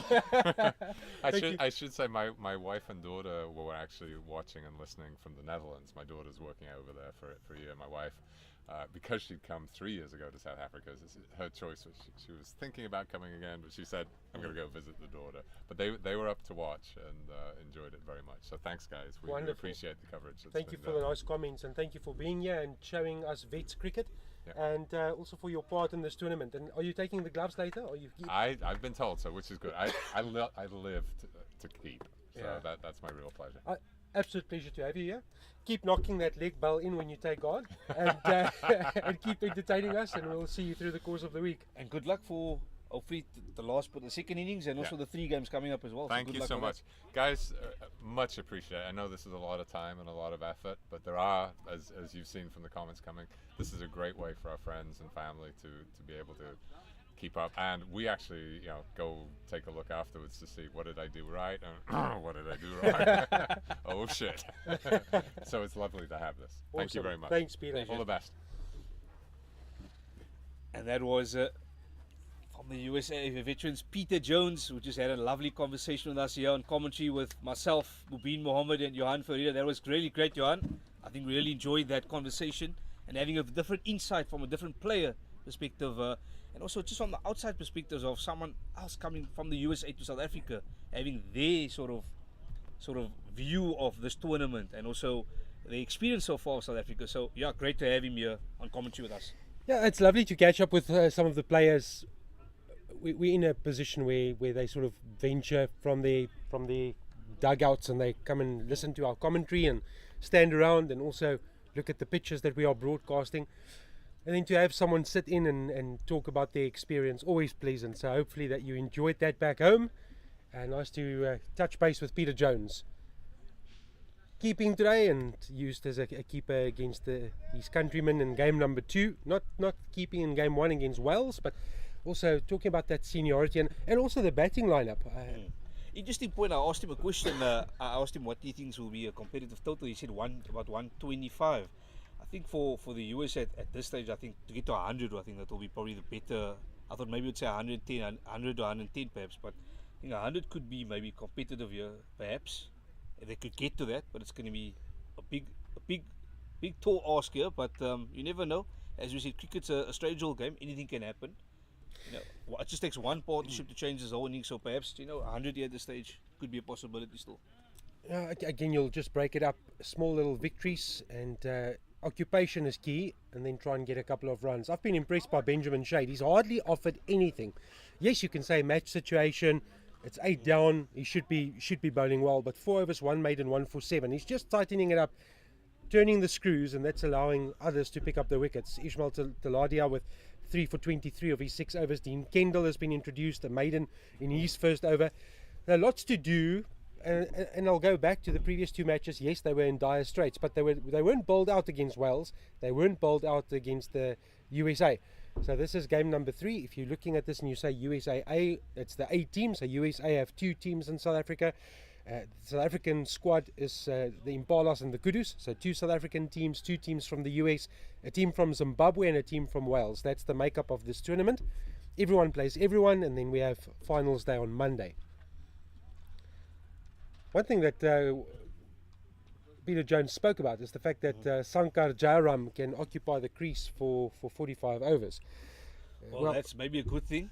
They need someone here to anchor something, because we thought that was Ashok Patel. I mean, we thought he was surely that one player that, as you said, you'd play around, you'd be the anchor and play around it and sort of get all their runs from. But let's see what Sankar Jayaram can do here. Maybe he can, as I said, get him to 100 and get him to a competitive total, because at this stage it looks like it still looks like they're in a bit of trouble here. And I think for the South African Impalas, they'll be happy at this stage. They'll be happy with 74. And considering, Johan, you've counted, I think it's about 24 extras now. I think we're on 24 or 23. 23. Or 23. There we go. I just jumped up the gun already here. So 23 extras of wides. If you take that away, the score could have easily been 51 here. So in a close game like this, you never know if that's going to haunt South Africa. As I've mentioned on a number of occasions here, extras just might play a role in this game. So Amir Mirza Baig and Sankar Jayaram batting for USA A, 75 for 8 in the 26th over. Still a long way to go, 19 overs in the bank, but you do need some runs as well. Pointless occupying the crease and just blocking away, that's not going to help your cause. For South Africa, I think, Johan, in this stage, I just want to touch on it, and I've seen this. I mean, you and I have covered cricket for many years. We've seen it at some situations where a team has had sort of the choke or the hold on the side. They've got them, and then they come to the tail enders, and then they've sort of taken the foot off the pedal. So South Africa at this stage do not want it to happen. They actually want to just bowl them out as quick as possible, for as cheap as possible here. You don't want to get them to 100 and make the game competitive. You understand what I'm saying, Johan? So I think we've seen that in the past where the tail enders have been taken for granted at times, and they've cashed in and they've put up competitive data. So in this situation, we do not want to see that. We want to see the South African Impalas get this last 2 wickets and then get this runs as quick as possible and get the victory, hopefully for the first victory. So I think that's sort of the short-term goal for them. They need the win, as do the USAA, but the Impalas, from a South African perspective, get victory number 2 under the belt, especially looking at the other matches. Zimbabwe 136 for 2 against USA, that's at Distel Cricket Club. And then South Africa Kudus in a position of strength against Wales, 133 for 1. Carl Mellors with an unbeaten 69, Andy Lunt on 20. That's being played at Durbanville Cricket Club. Thankfully the rain has disappeared As I said, just a passing shower, Johan. Hopefully it stays like that. It doesn't come back again. And that cloud is sort of going away now. We're getting more blue skies here. For anyone that's watching, the blue skies are coming over again. As for me, I would continue with Benjamin Shade and Dean Kendall, but I would be inclined to warm up Kader Amin and say, Kader Amin, you've got 4 overs left. You've picked up 2 wickets in tandem with Taladia. Absolutely. With the seamers back. Maybe just persist with the slow spin for now. Oh, nicely tossed up there. Inviting the shot. But, Mr. Jones, Peter, said that Sankar Jairam is only there for one reason. He's going to occupy the crease. Not going to do anything foolish. Well, he's doing that. He's doing that precisely. Not much leg movement or much feet movement there. He's just standing there, blocking, and standing there. Wicket's quite full as well. So 80 for 80 here, and he's faced 17 deliveries, Johan. So I sort of understand exactly what Peter means by occupying. He's occupied the crease quite well here so far after 17 or 18 deliveries now. So kudos to him so far. He's doing his job.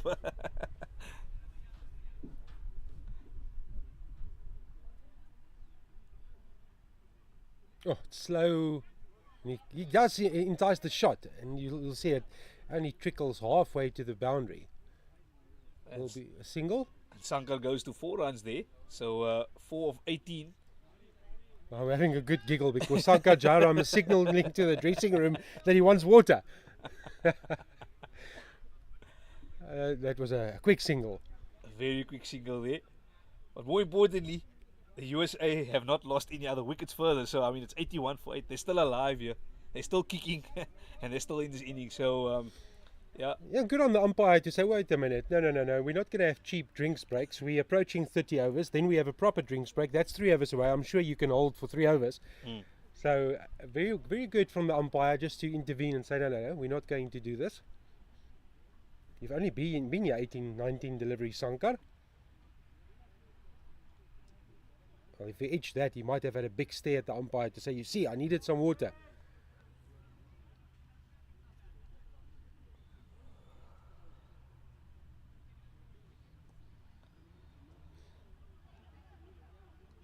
Half stop, but there's a single.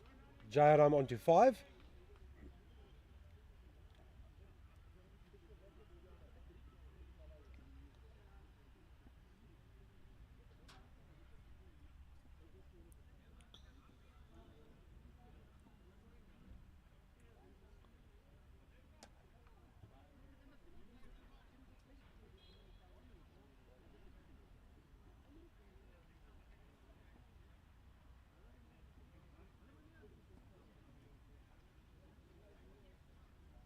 Lovely bowling from Dean Kendall. Tossing it up, giving it a chance to turn.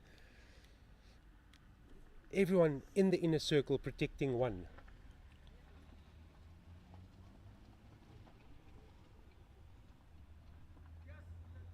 Quicker one from Kendall. Beat everyone. Beat everyone there. Faster delivery. And he just gets a bit of an outside edge there as well. So, all these runs are going to be valuable in this context of this game here, Johan. They're just getting, this tail is just wagging, as we call it. They're just wagging and they're going hard at every delivery. And I've spoken about it just 2 overs ago. I said, South Africa just need to make sure that they don't allow this partnership to grow, and also just to get the game out of their hands. Because more importantly, you want to keep yourself in control of this game at all times. And at this stage, just feeling now, it's about, last week it was about 71, so it's about 13 runs added to the total here, Johan. So the partnership, in fact, it's 11 runs, the partnership's growing here. So it's a good partnership holding here in the context of this game. 11 runs.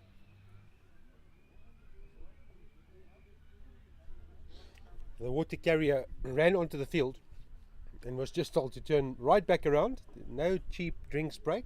It's only 2 overs before they have a proper drinks break for 5 minutes. Benjamin Shade, 5 overs, 1 maiden, 1 for 10. Dean Kendall, 3 overs, 1 maiden, 0 for 7. They're bowling in tandem at the moment. 28 overs gone, 84 for 8, run rate at 3 to the over. That's not going to be alarming at all. Yeah, could be interesting as you said. Bowling change perhaps coming up. Maybe get in, as you said, Kada Amin, and maybe Ismail Taladi is just off for a drinks break here at the moment. And a couple of drinks, and then he's going to come back, obviously. So it'll be interesting to see who they choose to bowl, operate from that end there, perhaps maybe to pick up a wicket here and just wrap up the innings. Because as I said, this tail is wagging nicely here for the USAA veterans so far here.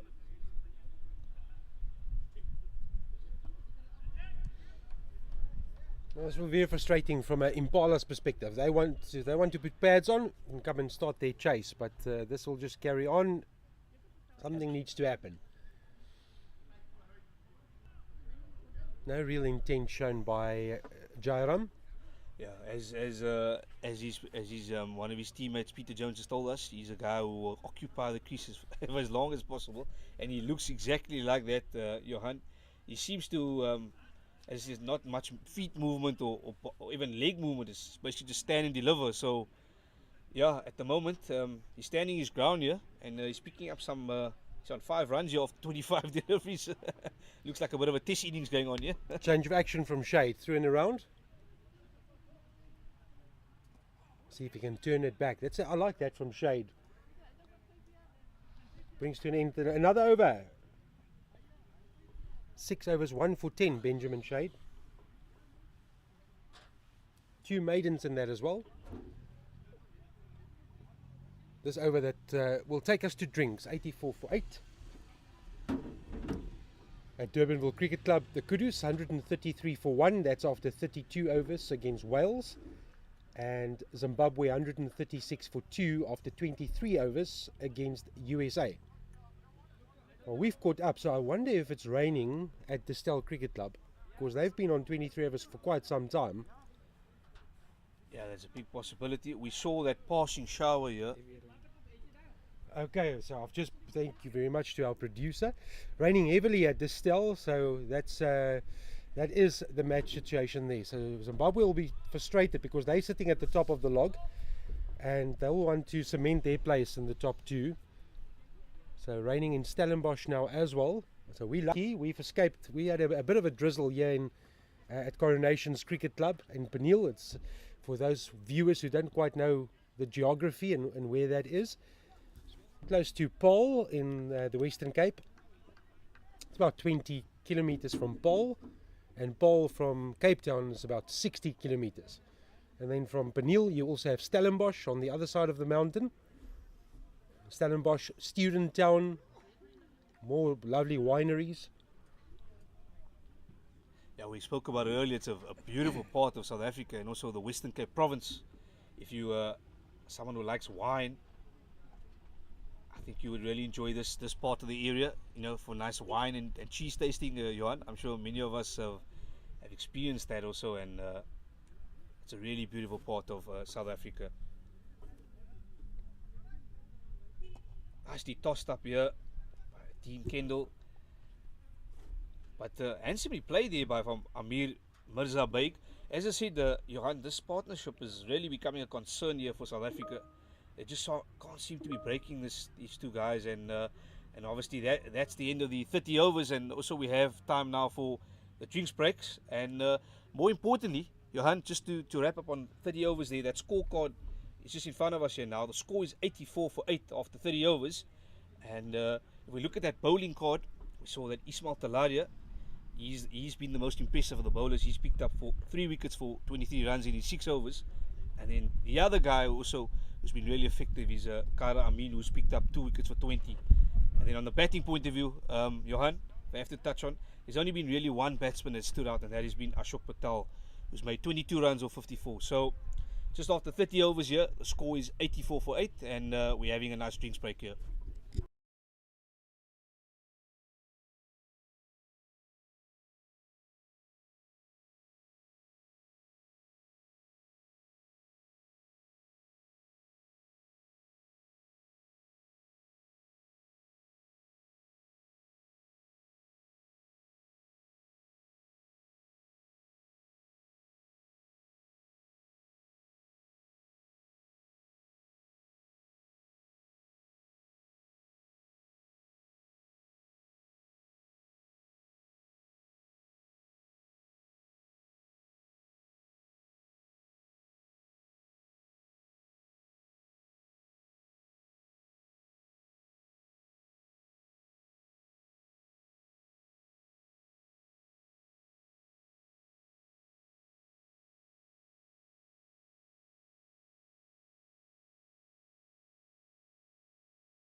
Good afternoon and welcome to Coronation's Cricket Club. It is the USA A against the Impalas. USA A against the Impalas. Impalas from South Africa, along with the Kudus. That's the two representative teams in this over-60 international cricket tournament. Match day number 3. USA, having just come back from the drinks break in a real spot of bother, 84 for 8. Yeah, and we have to touch on this. Just if you join us, Johan Ferreira and Mubin Mohammed here on commentary. The score is 84 for 8, and this partnership has really been frustrating and annoying for the South African Impalas. At the moment, it's a partnership that's growing between Amir Mirza Beg and Sankar Jayaram. That occasion just misses the fielder there, just unlucky. Bit of a big edge, and they get through for the single there. Very, very lucky, Johan. Yeah, Paul du Plessis has been given the ball for his first over, so they've changed it up. We've seen Benjamin Shade operating from the top and Dean Kendall from the bottom, as you're looking at it now. So Paul du Plessis asking see if he can establish this breakthrough. It's been a stubborn little partnership. They came together with the score on 73, but that was in the 21st over. We're now in the 31st over. They've only moved the score along by 12, but very patient. Yeah, very patient indeed, and also I think it's just about occupying the crease. I think that's exactly what, Peter Jones, who was on commentary earlier with us, he was telling us that one of his teammates, he'll just occupy the crease for as long as possible. And I think they're doing that exact job. So for them, maybe it's just about getting to 45 overs, just playing the innings out. If I look at it now from a technical point of view, maybe just see out the innings. And as you said also, rightly, Johan, you made a point. You said they've never been bowled out in this tournament. So it's testament to that at the moment. It's a bit of a, as you say, stubborn and a bit of a partnership that they're not giving anything away here. So during the drinks interval, the two batters from the US stood right in front of our commentary position with the captain, and they were talking about tactics, and the message was very clear. Frustrate the Impalas, stay there for the full duration of the innings. Bat 45 overs, there will be extras on offer, and then there'll be a couple of runs that we can put together from a batting point of view. Stay out there for the entire duration and see what you can pick up. That's the message that they're batting with. Absolutely, and I mean the coach made it clear in front of us. He just said, you guys are looking really good, stay there and bat as long as possible. So yeah, this is so far, that tactic seems to be working for them.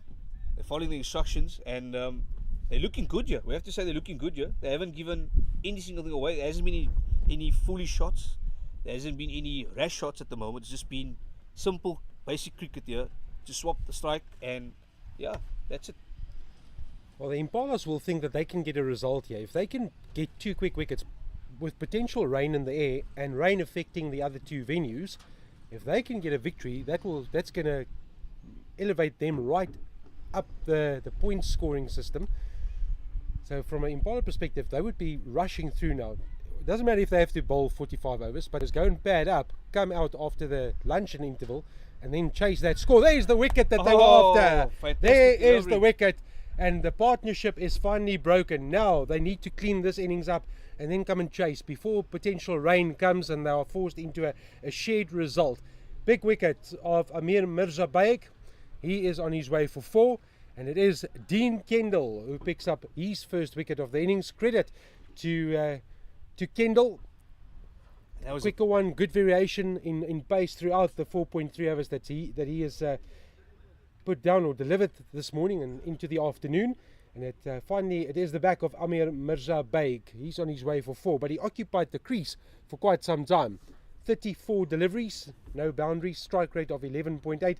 So Sankar Jayaram is waiting for his final partner, and now that score, that's what we need to check. 86 for 9 in the 32nd over. How they wouldn't love to wrap it up right now and right here. Yeah, in fact, that innings they're just giving us a new scorecard. It was actually, he actually made 4 runs with 31 balls, so that was a long way back. There's 34 balls on here. It's updated on there. So 4 runs with 34 balls. So he really occupied the crease. He really did his job there by just hanging around and frustrating the opponent. So good job for him. But in the context of the game, it's only been as you said, from 73 runs to 86, about 13 runs. Not much of a difference. But the key thing is that he's taken his team at least to the 32nd over. It could have been a different story, at 10 overs before this. So, yeah, just the last wicket now to get. That is just the last wicket now. They need to just wrap up things here as soon as possible, Johan, for South Africa's sake. Get this last wicket and then try and get this runs as quick as possible. Mukund Patel is the last batter out for USAA. And Dean Kendall. Can he wrap up the innings in his 5th over?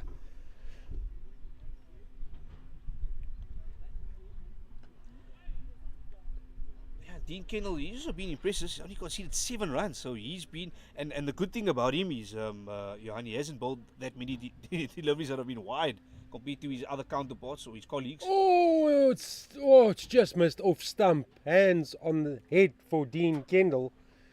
So close. I wonder what that does to the stomach of Sankar Jairam. He's saying, listen here, we still have many overs left. You don't have to go on the slog sweep immediately. That's better. Nicely played there. And that's the end of the over, end of the 32nd over. And for 9, South Africa just need, South African Impalas just need 1 more wicket to wrap up this innings. And as I said, Johan, I think for the USA, 100 will be competitive. I think 100 will be the mark for this stage here now. But the thing is, can they get to 100? That's the question from here, because this is sort of the tail wagging at its best here, to put it lightly. Just deciding who's going to bowl the last. Just a bit of deliberation here in the middle.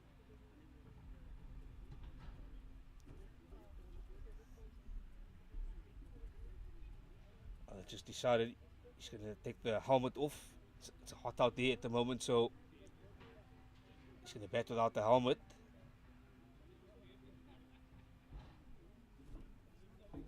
Out at Durbanville Cricket Club, South Africa Kudus, 182 for 2 with 6 overs remaining. Carl Mellors is at 90, not out from 121 deliveries.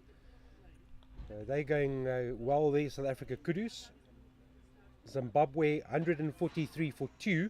That's after 25 overs against USA. And then the USA A team in action here against South Africa Impalas. 9 down, only 86 on the board, and it is another over for the left arm spin of Paul du Plessis. Well, there's an easy single.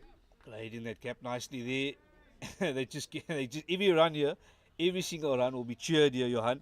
Until they get to that 100-figure mark, they will take every run that's on offer here.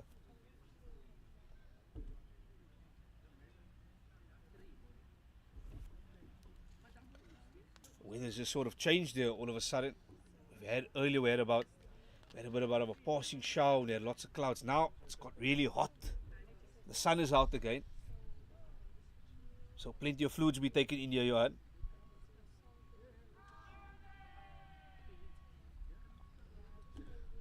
Half-hearted shout for LBW.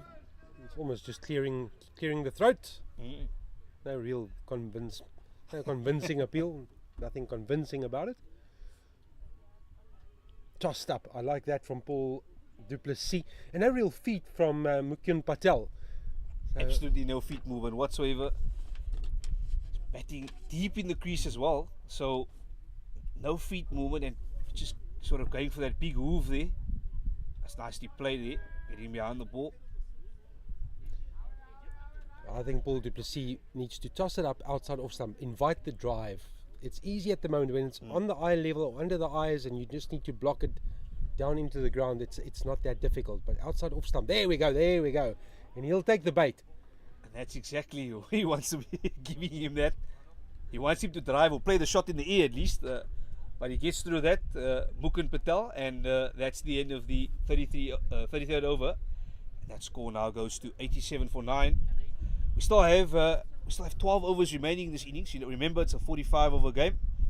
33 overs gone, so 12 overs remaining. And we're going to be continuing with Dean Kendall here, who's been bowling 5 overs so far. He'll be into the 6th over. And he's been impressive so far, Jan. I think we've touched on it. He's only conceded 7 runs and he's picked up 1 wicket. So he has been effective, and he has held up his end nicely here in terms of his spin bowling and also just keeping things tight. Yeah, apart from the 25 wides, they've really been very good with ball in hand, the entire bowling lineup. It's just the ill discipline with the wides, too many of them, 25 in total, and the leg by, part of the extras of 26. So you take that 26 off that score and it looks very different. Still disastrous. It's 87 for 9, there's nothing to write home about. Yeah, absolutely, and I think for South Africa's sake, I think they'll be kicking themselves by giving so many extras. It was really unnecessary at times. It was just forcing the wides. It was not even part of the tactic. If I look at the things, the way they bowled, in the context of the game, sometimes it was just bowling wide and not, just it's a bit of this. If I could say, use the word of just discipline, not using their bowling discipline and not sticking to their plans. And on this occasion here, we have another wide coming up here now, so more extras given here.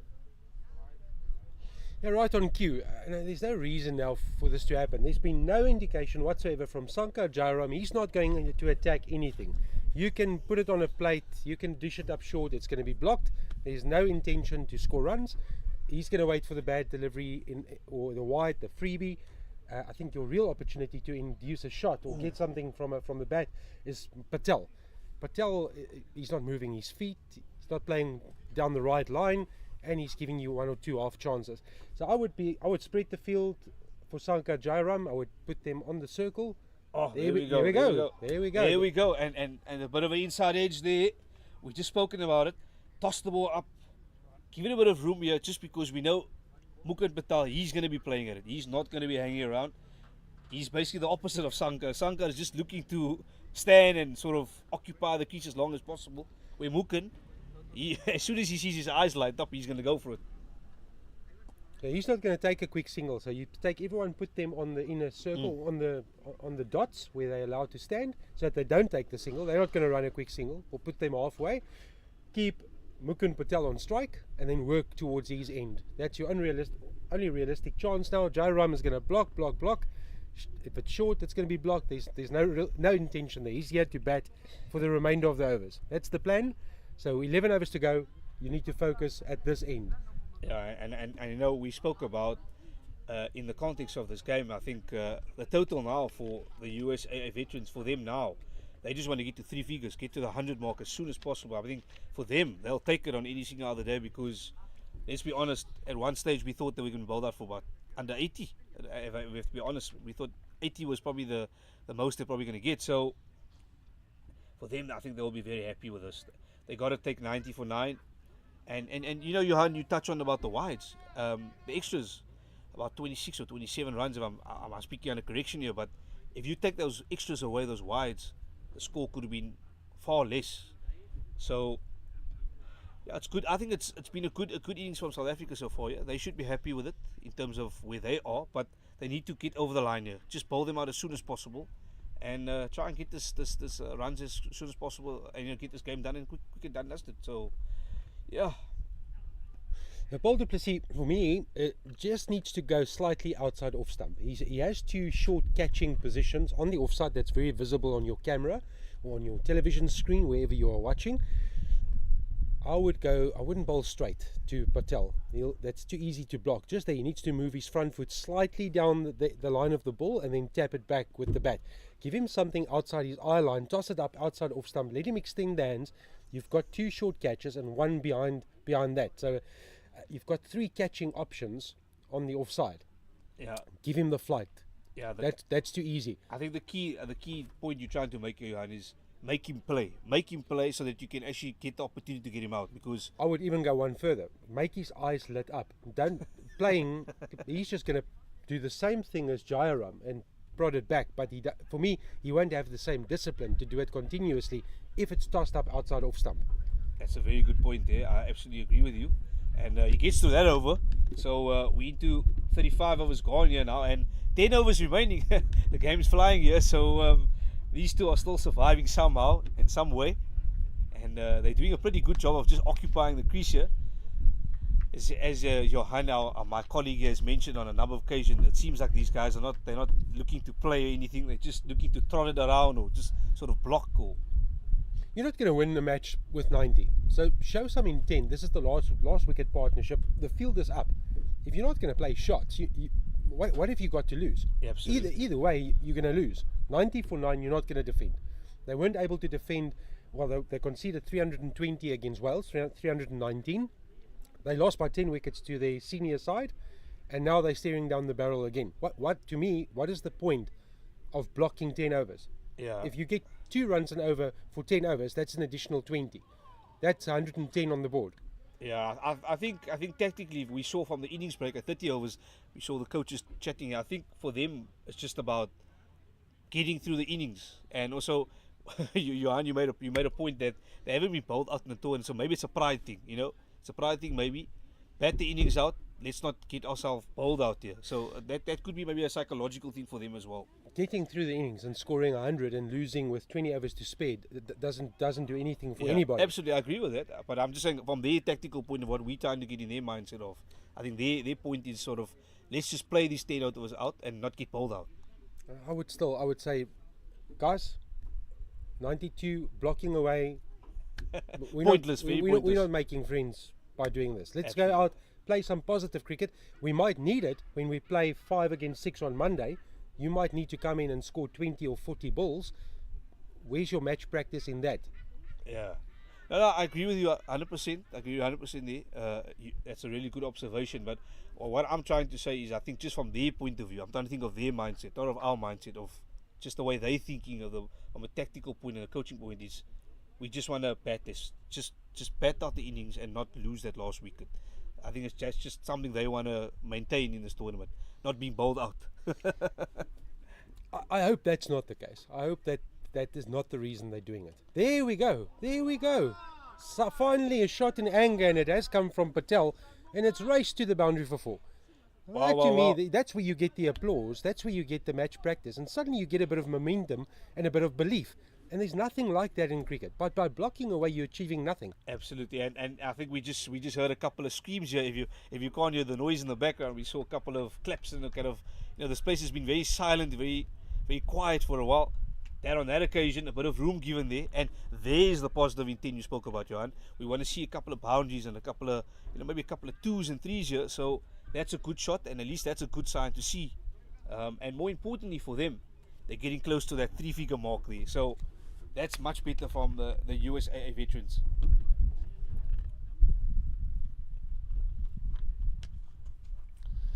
And now we have Paul du Plessis there coming in. And as you said, Johan, make him play, toss the ball up. You see, even there, the intent with a tossed up delivery that you meet on a half volley, there's no intent to convert that into something positive. Flatter, quicker. And he's looking to run there, just playing it pat around the corner there. Yeah, it's very interesting. Jaya Raram, I don't understand the mentality. What is he trying to achieve? Because, see, that is a loose delivery there. On any other batsman on any other day would be hitting that for 6 or 4. But on this occasion, he just hits a single. So, to get to understand that the mental approach is a bit of or the approach from Saya Jaram is maybe a little bit negative in the sense that he's not looking to score really. So Sankar Jairam was standing here during the drinks break at 30 overs, and he looked at me and he said, "What do you think?" And I said, "Sankar, I'm waiting for those big expansive drives. This is back-to-back 4s for Patel. There we go, short of a length, picked up, vacant boundary, and it's another 4 to Mukund Patel, and that brings up the 100 in some style. Well done, Mukund Patel." But just to finish the points, I said to Sankar Jairam, "I'm waiting for the expansive drives and the big 6s. And he looked at me and he said, "I have never done that in 40 years of cricket, so I don't think I'm going to do it today." So then you know your capabilities. So then get the single, get the other man on strike. And Patel says, "Well, I can do that. I can hit some boundaries." Well, he's just proven that there are 2 magnificent shots, and I mean, the last 4 as well was played nicely in the gap, and he gave himself a bit of room, and there was good intent there. At least his eyes lit up, and he sort of thought to myself, you know what, I'm not gonna wait and wait for those other deliveries to come. I'm gonna hit this ones, and and he did that. So well done to him. 101 for 9 here, and all of a sudden now the partnership's going to 15 runs, a couple of boundaries here. and 37 overs gone. So that, that's a bit of a. In fact, the umpire was just about to signal wild, but he just changed his decision there at the last moment. Lucky to get away with that one. Once again, he's not really, as you said, in 40 years he hasn't he hasn't changed his approach. So he doesn't look to even come down the wicket or play a shot. It's just stand and deliver and block at the moment. On that occasion, Now he calls the quick single through. That's and okay. that is the biggest confusion. That's the way it had to end, because it wasn't going to end any other way. And it's all frustration, and it's a bit of an argument there in the middle of the field. The batsman not happy, Muken. He says it was my run, and Sanajai said, no, there was absolutely no run on you. So, bit of a deliberation there. But that is the end of the innings, and Johan, we have to say 101, all out. For the first time, the USA gets bowled out as well in this tournament. And South African veterans, they'll be happy. They'll be chasing 102 runs in 45 overs, so they'll be really chuffed with that innings. Yeah, absolutely. Very good display from South Africa Impalas, bar the wides and the extras that they conceded. Out of a score of 101 for all out, South Africa Impalas contributed 30 in the extras column, 29 wides and 1 leg by. From a batting perspective, lots to think about from a USA point of view. Ashok Patel again top scoring with 22. He was the only batter to reach double figures. That's the alarming stat for USAA. From a bowling perspective, Angus Simmers set the trend with his spin bowling. Kader Amin was playing the supportive role. He picked up the first 2 wickets, 2 for 20 off his 5 overs. Brilliant spell by Ismail Taladia, 6 overs, 1 maiden, 3 for 23. Benjamin Shade pitched in 1 for 10 from his 16. Kendall 1 for 16 of his 7.5, and Paul du Plessis wicketless in the 4 overs that he put down. So it is a position of strength for South Africa Impalas. They will come out after the resumption, after the luncheon interval, only needing 102 to pick up their second W in this tournament. USAA sportingly towards our left, you won't see it, but they've just made a tunnel and they're clapping off the South Africa Impalas team. That's really great sportsmanship to see. They formed a tunnel, 2 lines, and they've clapped off the South Africa Impala. So that's the sort of camaraderie away from the field that we've been become accustomed to, and that we've been privileged to see in this 3 match days. So 101 all out, USAA in the 38th over, South Africa Impalas in pursuit of 102. We'll have lunch and then we'll be back with you in a couple of minutes.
Good afternoon and welcome back to Coronation's Cricket Club. It is the start of the second innings in this Over-60 international cricket tournament between South Africa Impalas and USAA veterans. USAA getting a first opportunity with pads on and bowled out for 101 in 37.2 overs. Only batter to really talk about was Ashok Patel, 22 from 54 deliveries, and from a bowling perspective, Impalas would be slightly disappointed with the fact that they conceded 30 extras, 29 wides and a leg bye. Best bowler for South Africa, Ismail Taladia, 6 overs, 1 maiden, 3 for 23, well supported by Kader Amin with 5 overs, 2 for 20. So they shared 5 wickets between them, and then the spinners also did their bit. Angus Simmers with 1 for 23, Benjamin Shade 1 for 10, and Dean Kendall with 1 for 16. If you do the math, you'll see that that doesn't quite add up to 10, and you are quite right. So well done on the maths and the sums. Runouts, of course, not given to the bowler. They might argue that they deserve something for it, but for now, cricket says that a runout is not classified next to the bowler's name. So we had 2 of those. Dinesh Patel was run out for 6, and Sankar Jayaram run out for 8. So 102 with the cloud cover back at Coronation's Cricket Club. There's rain around in Cape Town, and the Impalas go in pursuit of 102, and they get gifted an early run as a welcome present. Ross Holing and Charles Denason at the crease for the Impalas, and it is Parip Gil who's opening the bowling for USAA. Out for a duck today, having scored a half century in the match against the USA, and now he needs to do a job with the ball. He does move it, does swing it. We saw that against Wales at Greenpoint Stadium, ducks it into the pads, and the umpire says there was a bat to that. No, then he changes his mind and will indicate a leg bye. So Impalas are in pursuit of this 102. They've got to be mindful of the weather. This is a great opportunity to take 2 points from this game that will propel them up the log, starting this game second from bottom, and the team at the bottom is the team fielding at the moment, USAA. So it's a game that the Impalas would have marked as one that they can win, and win comfortably and convincingly, to strengthen their ambition to play in Monday's big final. 1 plays 2, 3 plays 4, and 5 plays 6 on Monday, but we have a lot of matches to get through before we get to Monday. With me, Rabin Mohammed. Good afternoon, Johan. Good afternoon to all the listeners. It's great to be back here for the second innings, and yeah, we saw that first innings from the USA veterans, a bit disappointing there. Very low total here, and hopefully the South Africans they can get this 102 runs in a very quick space of time here. So let's hope before the rain comes they get the runs very quickly. Well, you've got to be careful. These American viewers as well, so they're going to say, wait, we can also compete. Absolutely. We only need 10 wickets, so you could probably counter the argument. But I get your point, of course. From an Impala's perspective, they are in the best possible position. If they fall short and the rain comes, being 20 or 30 light, they're going to look at that extras column, and they're going to only have themselves to blame. So absolutely, it was. In fact, it was. I think you said it was 31 extras or 30 extras. 29 wides. Was it 29? 29 wides in total. There we go. 29 wides. So that was a big margin there, big total. But besides that, I think overall they'll be happy with the bowling. They picked up wickets in critical stages, and unfortunately, there we see just another wide there from Parip Gil. It's the second wide of the innings here. Just maybe a bit of a loosener over here, Johan. Just starting up. It's always the first over. We call it the grace over. Well, he does move the ball quite a lot, and with the pink ball, we've spoken about that. It's very difficult to control up front. It's got the extra lacquer on the ball, and it does move. He automatically ducks it in away to the left-hander. It will happen. You are going to miss your lines. There's a different approach. You've got to look at it slightly uphill towards the crease. Yeah. I was never one that liked that. Even being a medium pacer, that put me off straight away. Never liked running up a little hill to get to the crease. Just felt like more work. And there we go. There we see that in swing there. You're talking about that.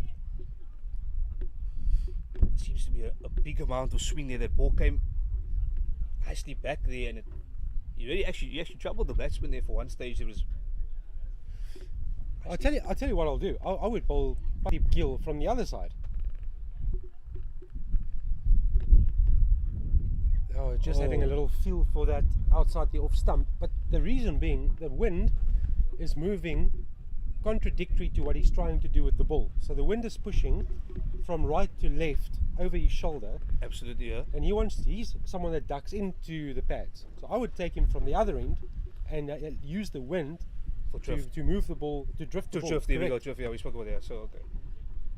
So you're saying basically if he bowls on the other side, he'll be more effective with the drift wind there. Correct. with him. Okay. Well, now he's countering one of his key weapons, and he does move it. Trust me, he moves it. No, we've seen it on that second last delivery. It moved quite a lot there, and I think the batsman caught the Dennison by surprised a little bit, but actually it was well played in the end there. So just the end of the over there after that first over, it's three runs on the board for no wickets. And if you've just joined us now, that target, Johan, as we've spoken about on many occasions, target is 102 runs here for victory for the South African Impalas. And we have there two guys at the crease, Ross Holing and Charles Dennison. So so far so good for the South African Impalas, Johan. 3 for 0. Nothing to speak of that's anything serious here for them. Syed Abid. So both the opening bowlers failed to score a run today. Can they contribute in the wickets column? That's the big question. Now again, this is a pretty strange field, I have to say. Bowling with the wind, and I'm not just criticising, but you won't be able to appreciate what I'm talking about. You've got the keeper, first slip, second slip, gully, and a short third man in the inner circle, right behind second slip. On the leg side, you only have two fields on the leg side, so it leaves that whole leg side open. That doesn't make sense to me at all. Well, we've seen some stranger things in the game of cricket, Johan. But again, Mabini, if you're defending 102, you're only going to win the match in one aspect. You've got to take 10 wickets. Now, if you are going with an attacking mindset and you've got two slips in a gully, the short third man is nothing. It's not a run-saving position. It's not a catching position. That ball, no one is quick enough that it's going to fly into his hands.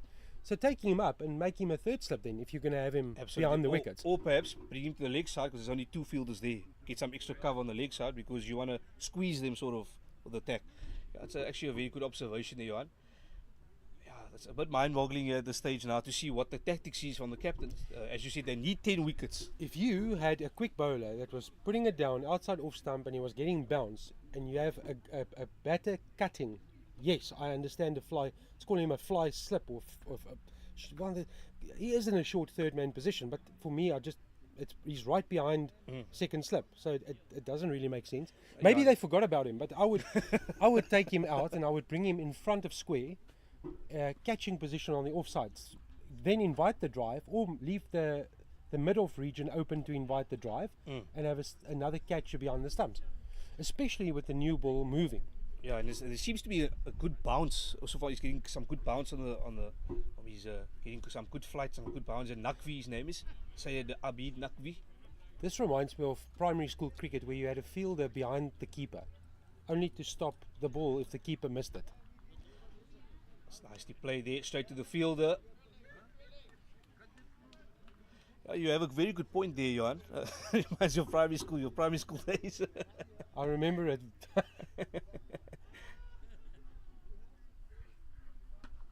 Pierce the gap. And that's the end of the second over there. First over, obviously, of Syed Abid Nakvi. And that's a maiden over there. So a good start for Nakvi there, Johan. And that score is now 3 for 0. So far, so good for the USA. They're keeping it tight. They're not giving any extras away here. And I know you criticize the field, Johan, but so far it's working out for them here. Well, it's working out because no one's scored runs off the bat. Yeah. Let's see if our South African Impalas team decides to put the pedal down here and go after the runs here. So Parip Gil, 1 over for 2. The 2 runs coming in the form of extras, 2 wides and a leg by. So the 3 runs made up of extras. Still waiting for our first run off the bat.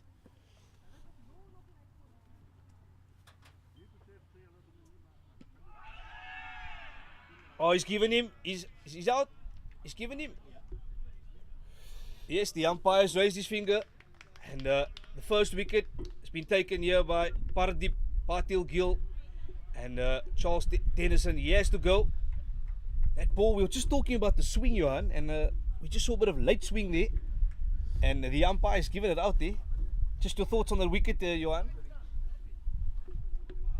Does the pad have a willow sound?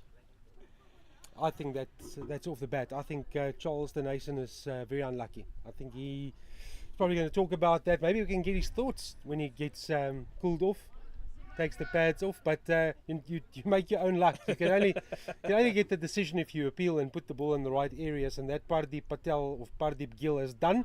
So it's an early strike for USAA, and it's the end of Charles the Nation without scoring. So a bit of drama and a bit of pressure shifts back onto the shoulders of the Impalas. Absolutely, and I think also we've seen it now. This is the third delivery where Parip Gil, he's shown the swing. There is swing on offer. He's pitching the ball in the right areas, and on that occasion there, I know Johan, you've mentioned that you think the bat was first on pad, but the umpire's seen it the other way. But yeah, on that occasion there was swing there as well. So he's pitching the ball in the right areas, and he has been travelling the batsman. So there's only one decision that matters. Only one comment section. That's the umpire. No, you can debate all you want, but the umpire saw it as a bad bat. And so we'll say kudos to Parip Patel there. Well done on that first wicket. And well,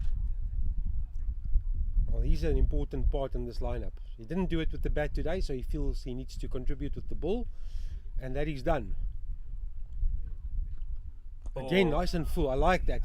That's where you want to be. And that drift and swing. Oh, it's very good from Parip Gil. Very good.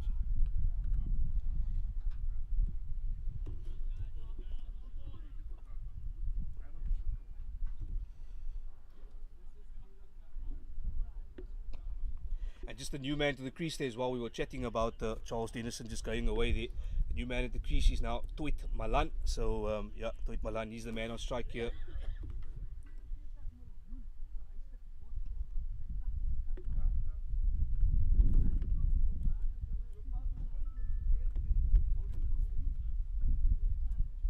Nice and full.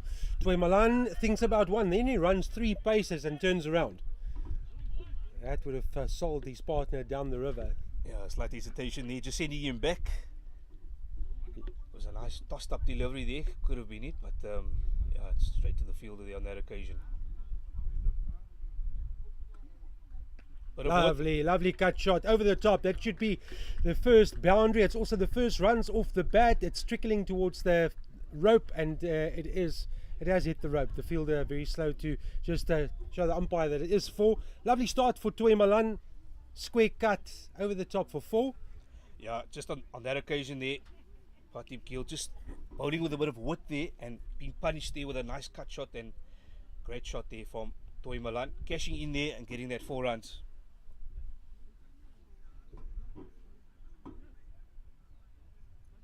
Ooh, he's walked way across to the off stump. The wide call will come because it's gone down leg, but Toy Malan almost walked past that and exposed his leg stump. Yeah, it was actually quite close here from this view where we're watching. Just missed leg stump. Very, very lucky there. And also he's very lucky to get the wide call as well. I think that's just the bonus for him.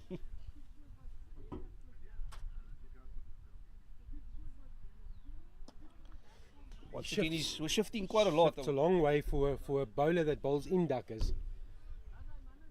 And that's the end of the second over of Parip Gil there. And the score is now 8 for 1. And so far he's only conceded 7 runs. So he's also not economically, he hasn't conceded quite a lot. He's been keeping it quite tight. His lengths have been good, and he's been shaping that ball in, as you said, with the drift and the wind behind him. So it's a good start here for America. And I think they need to apply more pressure now. Another wicket, and all of a sudden this game is it's a different situation, different story. So the spinner from the other side there, as we said, Nakvi, he needs to apply that pressure. He needs to get another wicket. He needs to come to the party here, Johan. From his side and his point of view, if he can pick up another wicket, as I said, they're in business here. They're in a situation. So we have Nakvi, that man. He'll be starting, and he's into his 4th over here. And the man on strike is there, Ross Howling. It's Nakvi for Howling here.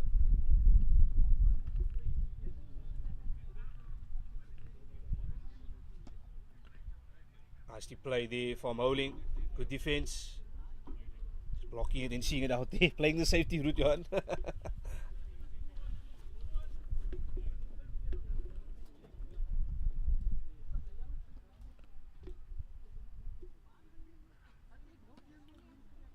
Well played there again. Just coming forward with that front foot. Good defense. From Ross Holding, he hasn't showed much, a lot of intent to actually score here. That's the only thing I'm a bit surprised by.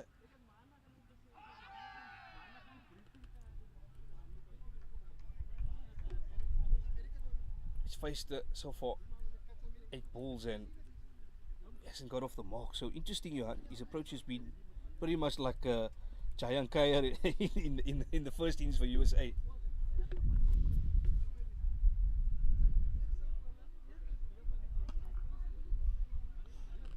Yeah, slow going at the moment, but it is a small target of 102 to chase.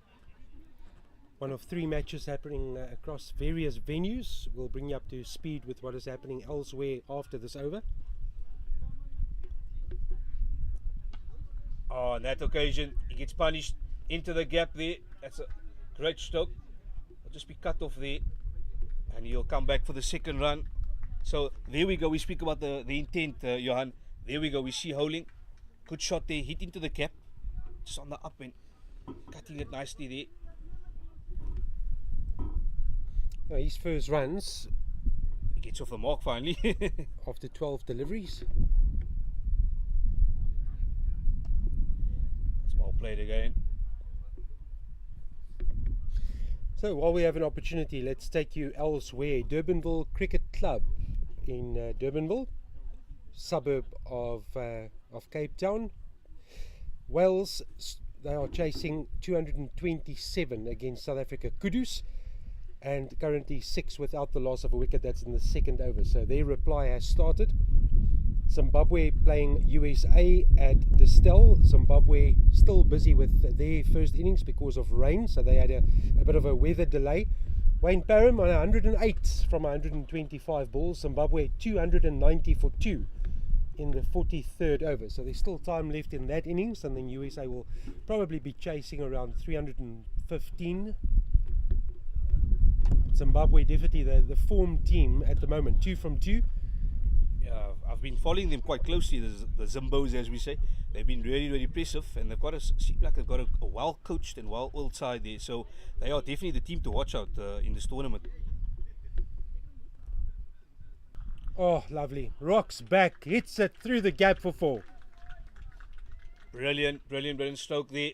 Once again, it's that man Gil just giving a bit of width there, and he's getting punished now. Well, when you do swing it and you miss your area, if you're not full enough and it sits up, it's going to invite. But the thing that impressed me from Toy Malan is his foot movement. Ball sat up, yes, but you still have to hit it. He moved back, lovely feet movement, positioned himself, and then released a full flow of the arms. So very nicely done by Toy Malan. Yeah, it seems like Toy Malan's a guy who moves around the crease quite a lot. Johan, that's a technical thing I've picked up from him. He likes to walk across, he likes to move to the left. And that came across the stumps there as well. So the umpire just calling a wide there. Peter Jones is convinced that Toy Malan nicked that. And I think he's being very optimistic there. I have to say, Peter, if you watch this broadcast, Peter, if he hit that, it would have disappeared. But maybe a little feather. Keepers know as well, but you'll see the body action of Peter Jones is still convinced. There comes the bowler, and he still had the teapot out. And maybe we should get him on commentary later again, like we had him earlier. We should give him an earpiece and a microphone. Check in with him and say, Peter, what happened? Where did it touch? Gloves? I'm pretty sure. I'm sure, but we say, that touched the glove. That was out. But nevertheless, we're back to the action here. Remember, keepers are always convinced that everything is out. Oh, that's good. Undropped. Half a chance. He stuck out the one hand, Ali. Yeah, he's put that down, and he's got a bit of a stinger on his right arm there, or right hand. It was in the air, it was firmly struck, and unfortunately, he just could not hold on there in the last moment. So that has to be seen as an opportunity there, a drop catch. Shamsudin Ali, unfortunately, putting one down, and that would have been a big wicket. Toy Malan has settled in quickly, and he looks threatening. And you know what, Johan, we have to touch on this. We've touched on this on a number of occasions, but cricket is a game of small margins. And you know the old saying goes, catches win matches. So on that occasion, we have to see in this context of the game, how important that drop catch was in this context of this game. Will it haunt them back later in a close game like this?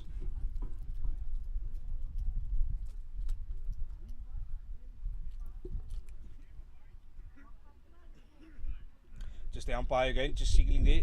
It's a, in fact, it's a wide there. Well, he's cancelled the wide. Oh, is he cancelled? In fact, no. He called it dead ball. So he called the wide, and there's been a bit of a protest here from USA saying, but it hit the thigh pad. And then the umpire confirmed with the batter, and Toy Malan said yes, it did hit my thigh pad. So the cancellation call followed. Okay, so it was originally called the wide, but didn't call the dead ball. So basically, the ball was rebowled now. No, not a dead ball. He cancelled his wide decision. So he cancelled the wide. Okay, so I think that's well explained there, because some people out there were a bit confused. So credit to good sportsmanship from Toy Malan. I wonder if he would have indicated that he hit that if they were looking for the catch. Oh, that would have been interesting. At least he was honest.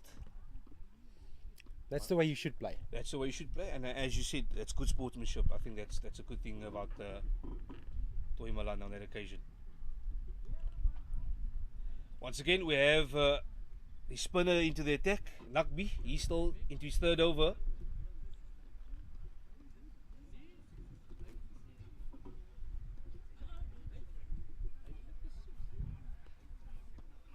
And that's well played there by Howling. He's a very neat player so far. He has good defense. He has that big stride forward going there at front foot. Plays it nicely.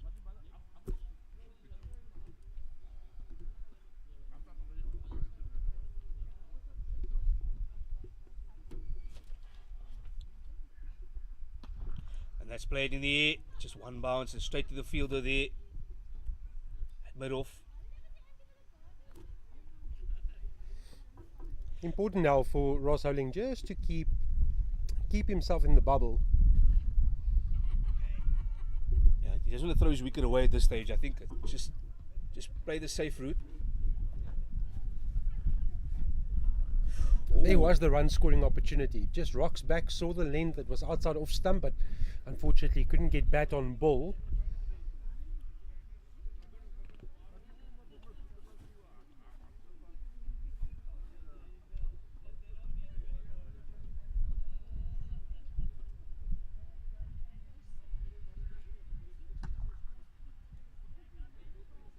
He's just lining it up at the moment, Ross Howling. He wants to cut loose, but at the same time he's just unsure, just still getting the speed of the ball. He's played a couple of flat batted shots. And he's hitting it straight to the fielder. Unfortunately, it's not finding the gap on this There we go. occasion. There's There the we gap. go. There we go. That's it, in the gap there. Should be an easy two. And he comes back for that easy two there. Well, and the difference there was Ross Howling just waited a touch longer, and when the ball was under his eyes, he hit it into where the gap is, and that's a good result for Howling. The difference from the other shots was the more flat-batted approach too early on the shot, and that went straight to the field at a mid-off position. So in other words, the timing issue of it, just hanging back a little bit and then getting that full force of the bat to it. There again, brilliant execution. Absolutely great shot there. Well played. That's another 4 there from Howling. Johan, you must be very happy with that shot there. Yeah, it just shows the difference small margins make, because he's just waited, he's adjusted, he knows what Syed Abid is trying to do, and now he's just given himself a slight split second longer in period of waiting, and now he's got it under the eyes and he releases the cut shot. He's gone more square compared to more straight with the flat batted approach that's brought him nothing. Just by waiting an additional half a second or split second, he's given himself the freedom to open up the offside. He's found the gap and he's found the result. And that's also the end of the over as well, end of the 6th over. And the current score now is 21 for 1. And that was the end of that Nakvi over. And just having a look here, there's a bowling change. In fact, no, we have the same bowler from the same side. He'll be continuing. Parip Gil, who's bowled 3 overs here so far. And Johan, he's conceded only 12 runs, picked up 1 wicket. And And they're sticking with him here. It'll be interesting to see will they go with the full 9 overs with him or will they make the change. We saw that in the first innings with Simmers. He bowled his 9 innings out nicely. And then the change was made. Oh, I'll just love watching Tuwe Malan rock back, and he's got the measurement of Parip Gil's line and length. This time gets one because they've posted a fielder on the boundary, on the offside. Yeah, it'll be interesting to see Ross Howling, the way he approaches Parip. He hasn't faced him much here so far, so it'll be interesting to see where his approach to the in-swinging deliveries coming his way. 2 full driven straight back. Should be two for Howling. Won't have the legs to get to the boundary. Easy 2. Yeah, just cut off there by Wicket Patel here on the boundary, and he comes back for 2 runs. Yeah, a little bit too full there on that occasion.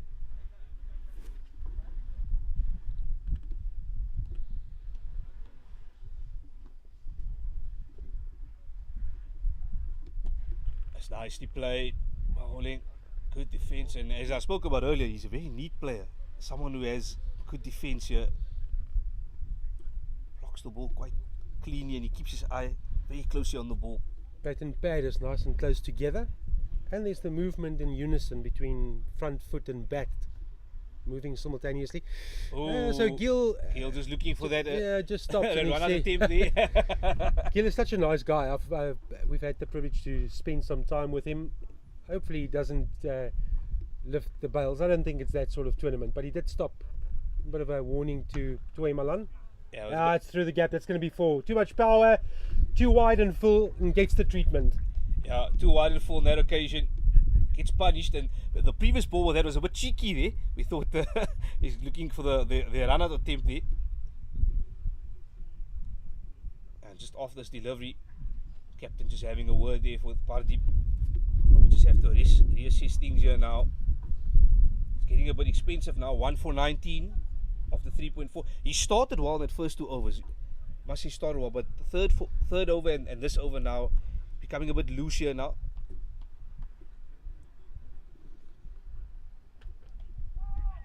Oh, this time credit to the bowler. He's pitched it full outside off stump, attacking that 4th stump line, gets the edge, and it races off to the 3rd man boundary. Will be cut off, but can't prevent the 2. Productive over for the Impalas. You spoke about the slips earlier. There perhaps could have been a second slip there, exactly, Johan. I think you agree with that one. There was an opportunity there for a second slip. For me, hindsight is an exact science, and you can debate it after the fact, but if you're in a position where you need to take wickets at regular intervals, no excuse Absolutely. to have that slip cordon vacant. And it's going to be another cut shot. It's coming too easy for the Impalas. Yeah, it seems like the pressure has now changed. The South African Impalas are in control of this game, and the runs are coming in. That is the end of the 6th over, and that score now goes to 28 for 1. The South African Impalas now, Johan, remember they're chasing 102 runs, so 74 runs required here for victory. It's looking good so far, and as we've spoken about, the runs are coming quickly. They're looking to end this game in a hurry, and so far so good. We have to say, Ross Howling, we've seen a lot of defensive play, but he's come about now. He's come back nicely. He's played some shots here, and he's looking good. He's looking good so far.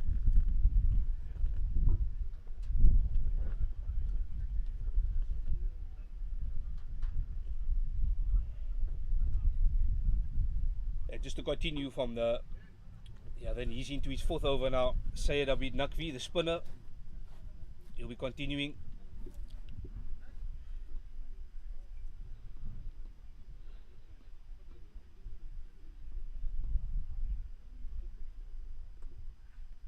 Well, they've finally taken out that short 3rd man.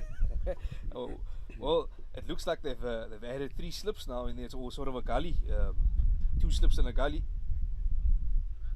And once again, there's only, if I look at it now, there's only 2. Yeah, it's actually 2 players. Yes, yeah, 2 on the leg. So it's not a protection on the leg. Well, I've spoken to earlier. It only took one delivery for them to realise that the short 3rd man was up in the circle, in the catching position. Now they've moved him back. I really can't understand that.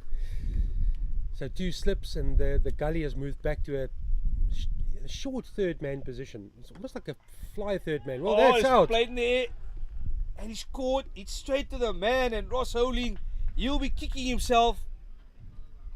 Throws his hands in the air and he cannot believe he's just hit the ball straight to the fielder there.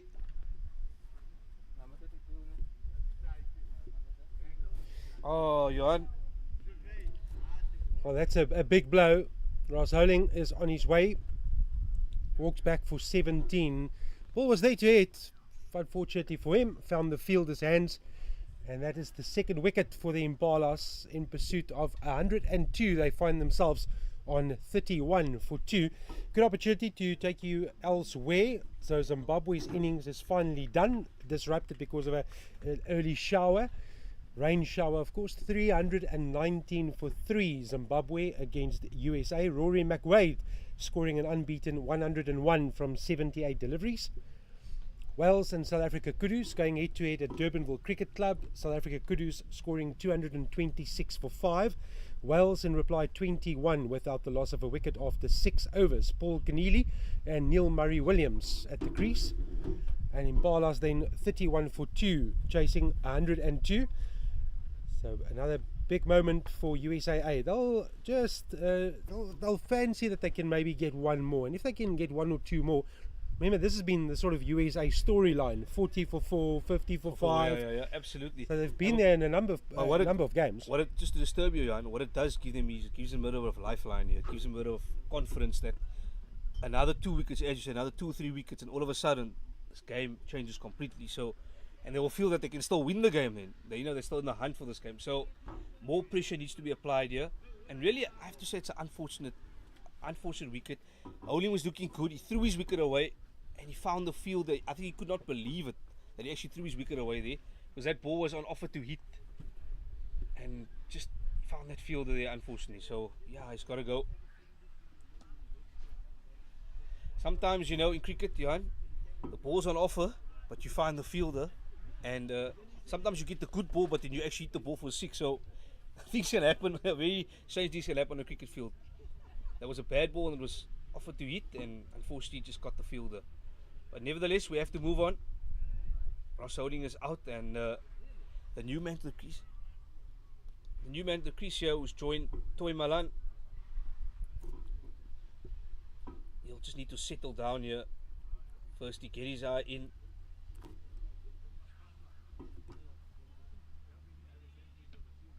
Just hits his bat in there. He thought I should have cashed in that one. It was wide, it was free to hit, and sadly he did not make a count there. So that's the end of the over there of Syed Abid Naqvi. He's completed it 4 overs so far, and 8 overs done here, and so far so good for Johan. So far South Africa 31 for 2. Now, Dean, he bowled 7 overs, picked up 1 for 16, now in at 4 for Impalas. Ross Holding out for 17, Charles de Nason without scoring, Toy Malan on 9, Dean Kendall to still get off the mark. In South Africa, Impalas 31 for 2, chasing 102 in this match day number 3 of the Over-60 International Cricket Tournament.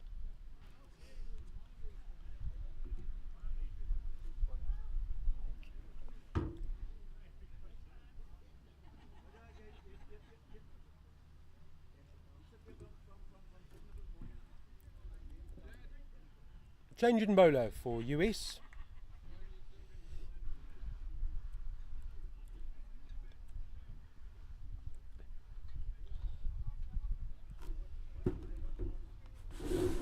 Yeah, we have a change of bowler, and that is Mukan Patel. Remember, he was the last batsman that was gone out. Remember that big run out there, Johan? He's probably still shaking his head. Yeah, he got a big of a stare and a bit of a bad look and a bit of an argument, with his fellow partner there. Yeah, he's into the attack. Oh, and he starts very nicely there. Toy Malan nearly gets the edge. Well, this is a big wicket now because Toy Malan has looked really good, very promising, and he's short stay at the crease. Produced some lovely cut shots. There's an opportunity to give one more example of what I'm talking about. They have closed that gap on the fence, so it's just going to bring him one and takes him to double figures. Toy Malan, Dean Kendall has his first chance to take guard from that side, from the far side.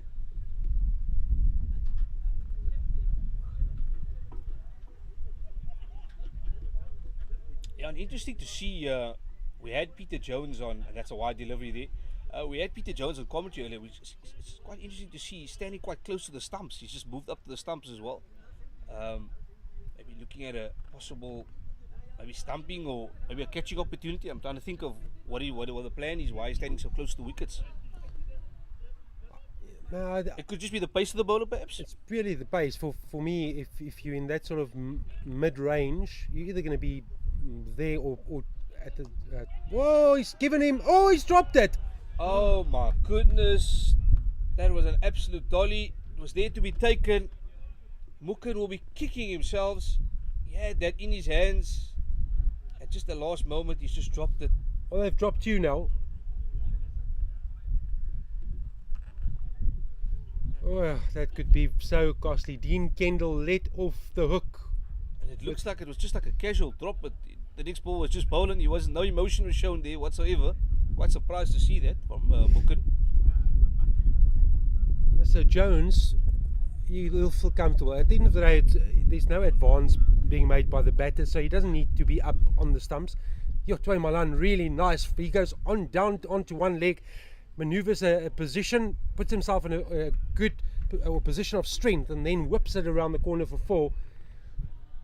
Yeah, that was a good stroke there. And as I've spoken about earlier, Toy Malan, he's a guy who moves around the crease. So on that occasion, just moved around there, played that shot nicely, and he found the boundary there. So that's a good four, a good relief four there for South. Let's go now, 32 for 2, and yeah, much needed boundary at the stage. I still can't believe that Mukken just unfortunately dropped that catch. It was hit straight to him. Just could not hold on to it, Johan. So to come back to that question around the keeping, for Jones, you would only really need to be up when it's a spinner, or if the batters are making an advance. If you see that someone is batting out of their crease, that could be a clear plan to affect the leg side stumping, or where you do a regulation stumping on the offside.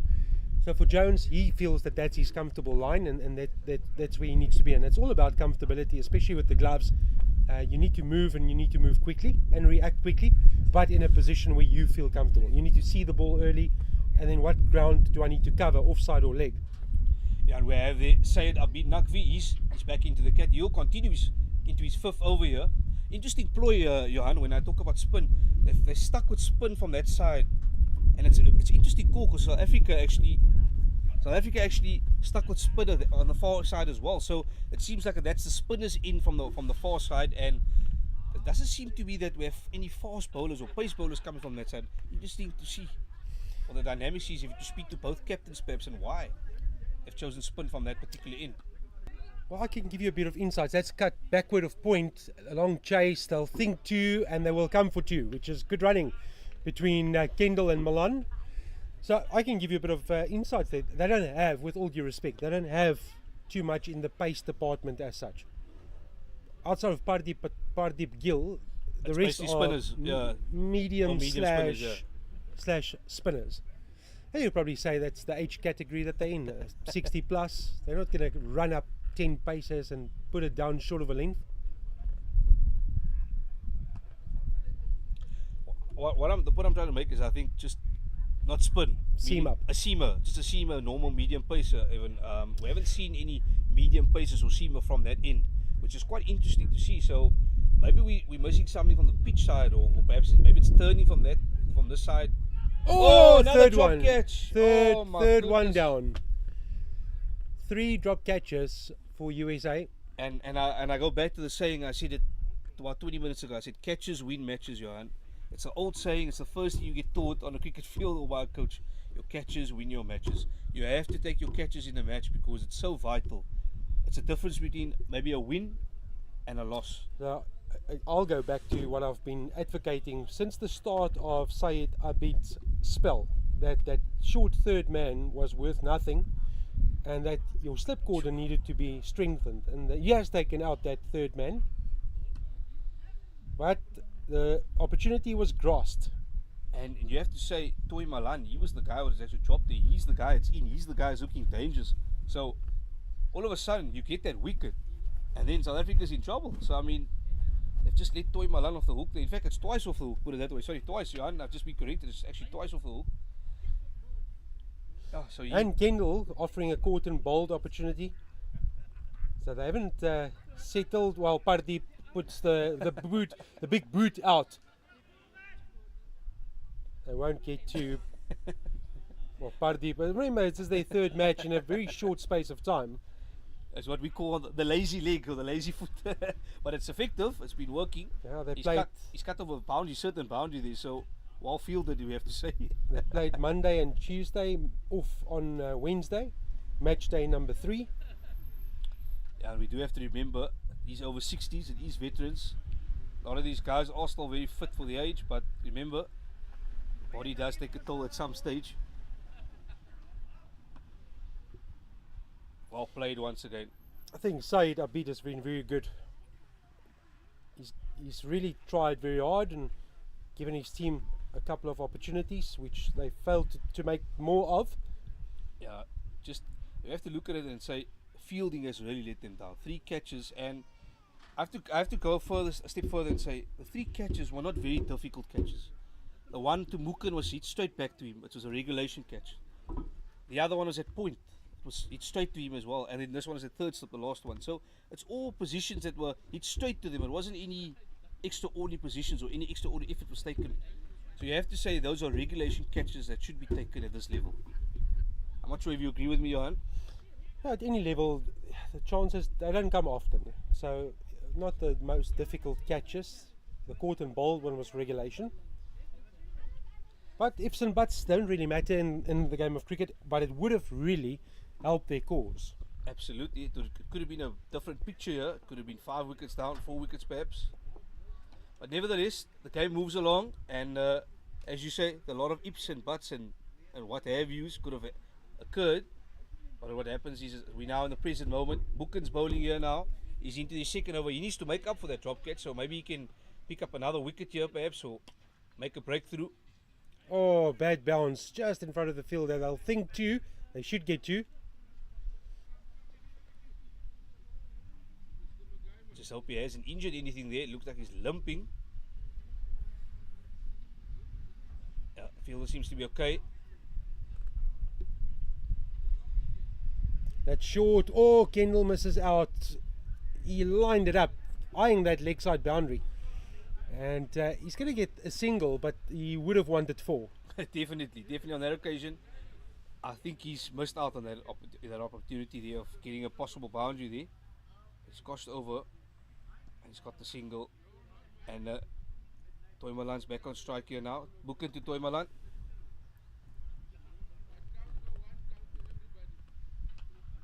That's his shot, Toy Malan. It's very evident that that's his shot. Backward of point. Won't have enough wheels, but he'll get another 2 as well. So nice and productive over being put together by the Impalas. Yeah, the runs are coming. The runs are coming here.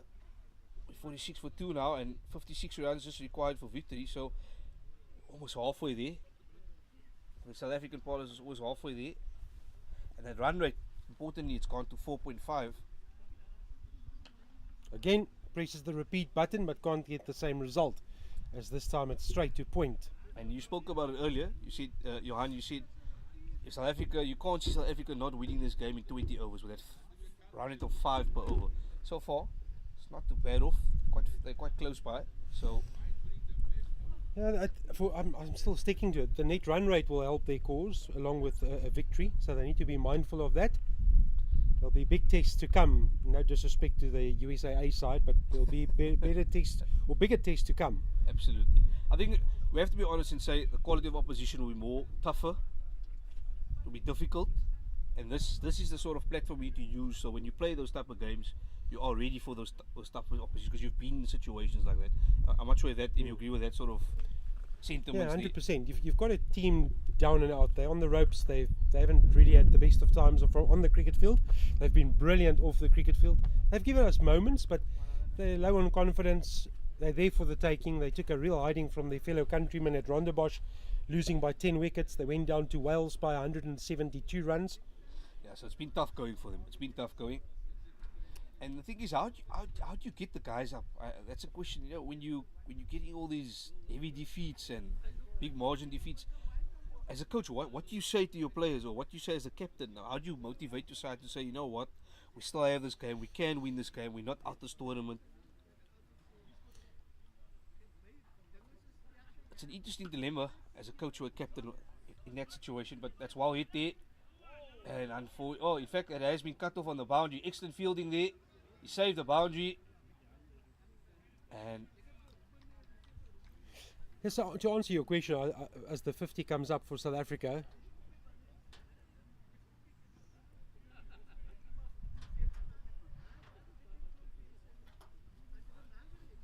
I'll just allow for this delivery to pass by, and then we'll.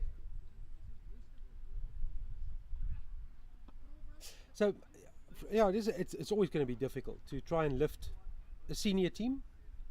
They've written the script, they've seen the movie, so they'll know within their inner self where they need to be better. I think the one area is say, hey, you know what, we're here for a tournament. Let's do our jersey. Let's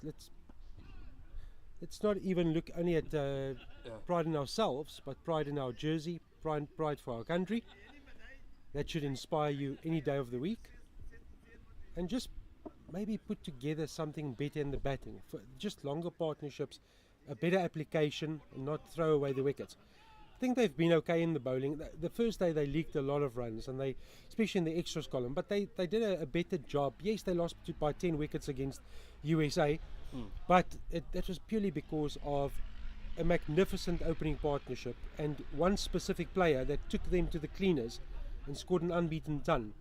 So you're going to have brilliance from other teams, which you can't control, and that's where I'm going to leave my point.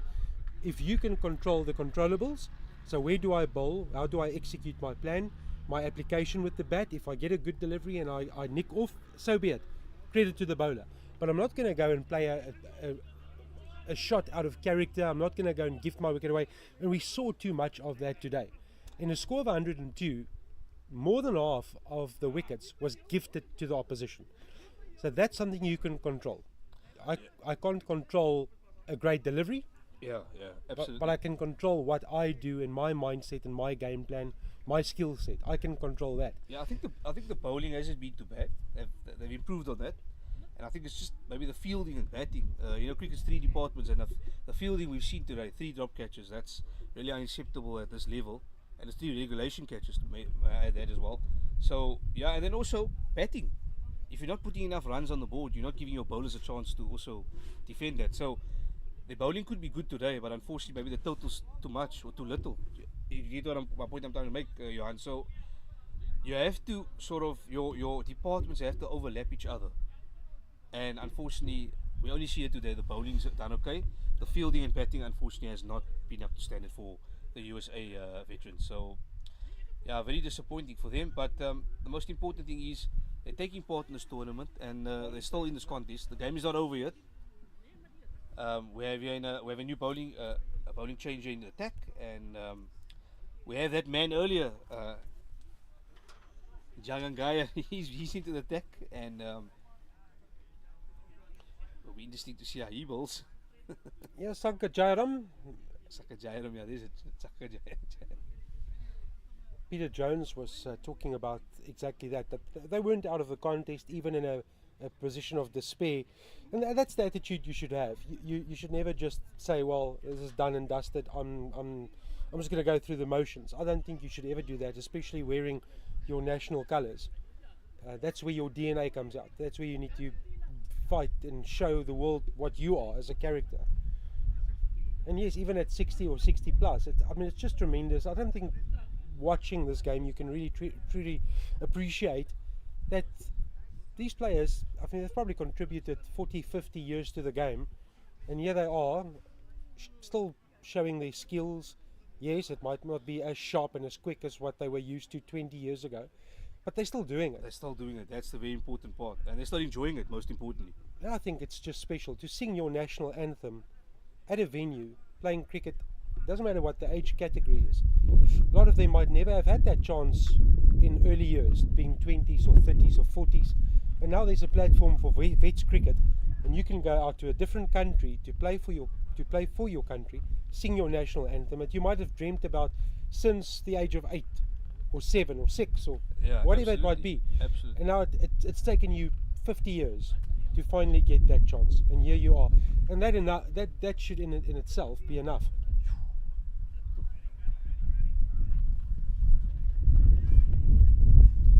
That was a freebie on leg stump, but not cashed in by Kendall. They're looking good and settled, and in pursuit of a small target of 102. Toy Malan on 23, Team Kendall on 9. Weather is closing in, it's getting a bit a murky lot out colder. here. There seems to be a stronger wind and it's getting a bit murky and overcast as well. Just hope that rain stays away. We pray for that rain to stay away.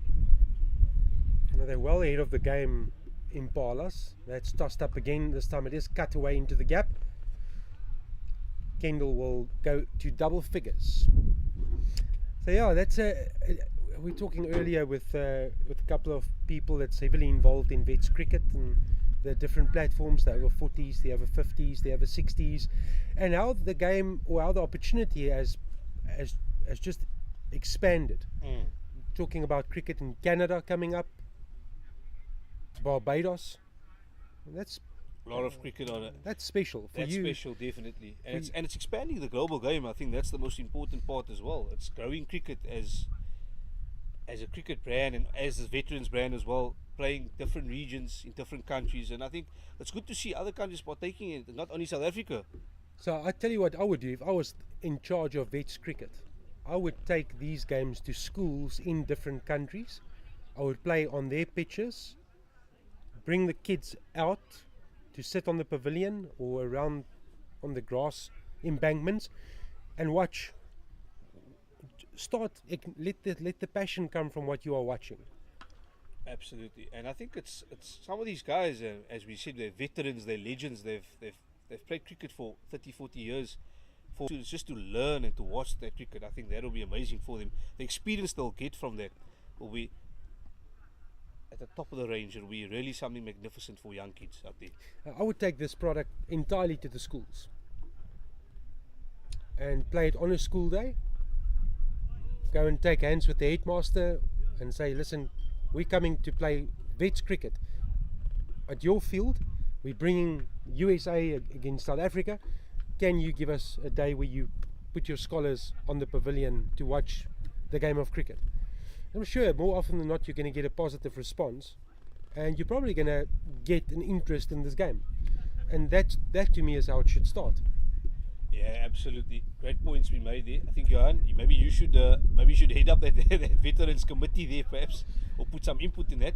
Your ideas sound very good. So just the end of the over there, and we had that over. Just the last ball was punished there for just full, and it was a delivery waiting to be hit. Put it that way. Yeah, so Mobeen, for me, cricket has been my biggest love in sport since I can remember. I remember my yeah, definitely, because my first taste of sport was cricket at the age of 11. I started late, and I will tell you, my first innings was a royal duck, a first bowler. I remember it as if it was yesterday. And did you learn lots of lessons from that? My best friend, my best mate, best man at my wedding. Wow, best man at your wedding. Best man at my wedding, I met on a cricket field. He was the captain of the opposing team that we played against at under 15 level, and we met each other in a town called Dundee, not the one in Scotland. You mean in Durban or just Dundee in KwaZulu-Natal? Yes, I've heard of that town actually. So I went. What a friend that comes from there, by the way. Okay, so he's now a teacher just around the corner from where we are, but he was the captain for the one team and I was captaining the other. I don't know if my wife will venture into the cricket department for the 9-year-old, because she's very keen on starting and playing. But for now it's hockey and netball and swimming and athletics and biathlon. There's a lot happening. Tennis. There could be a clash there every single summer now with swimming and tennis. And she's a very good swimmer. But I mean, for now, and I don't have any boys, so you sit and you commentate and you watch other people play, and it's really fantastic. So cricket, my best memories come from the cricket field, and my best mates come from the opposition change room. And that's what cricket gives you. It's just such a spectacular sport, and it challenges you. Oh, I thought there was a little nick there to Jones. But you'll learn your best lessons, because you have to learn discipline, and then you have to contribute in a team environment, and you have to learn to win, and you have to learn to lose. Absolutely. I was about to say, the values and principles you learn on the field and off the field from cricket, it takes you there for life. It's there for life. It teaches you respect. Absolutely. Different cultures, how to deal with different cultures. And also it puts you in situations where when you go outside into real life, you are accustomed to it, because cricket has taught you that. So yeah, a lot of valuable lessons and principles to learn from the game of cricket. I'm glad yourself and myself, we have a story of cricket. We have a good connection with cricket, playing and coaching and being part of it, so, and commentary. And so yeah, it's a really interesting sport, and I always say this, man, long cricket continue till we die one day, till the end of time. And that's a good point, because cricket will be long after we leave this earth. Absolutely, absolutely. And that's where you need to leave the sport, whatever you do, you need to leave it in a better position than when you found it. And if you could have contributed in a small way through playing, and then going into an administrative position or a coaching position or just a supporting position, then that's great. So many times people finish and they disappear. We have a player at Durbanville Cricket Club who's still playing the game, also well into his 60s. We call him Grandpa, and he's there because he still loves, and he's able to play and pass on the knowledge to the younger players coming through the system, and guide them and make them fall in love with club cricket. I think the main point about Grandpa and what I'm picking up, I think it's just the passion he has, the passion, and just the passion to pass it on to the next generation, to other people. That's probably what's there. That's driving him all the time at that age. Yeah. Yeah, but anyway, we're having a conversation here about cricket and the connection, but back to the action here. The score is 65 for 2.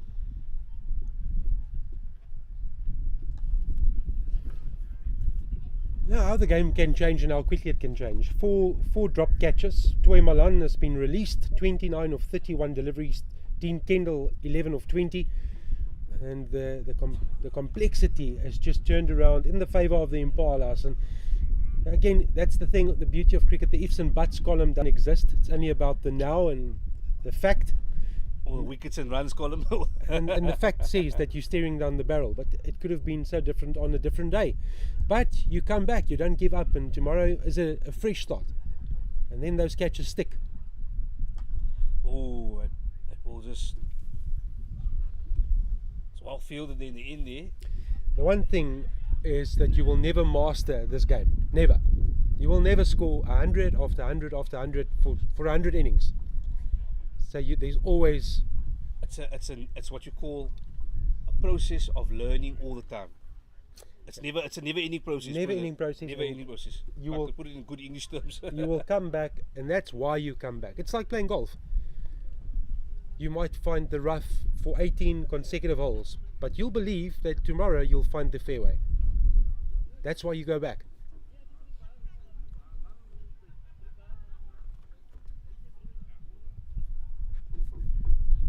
And that's why you should go back. Oh, absolutely, absolutely.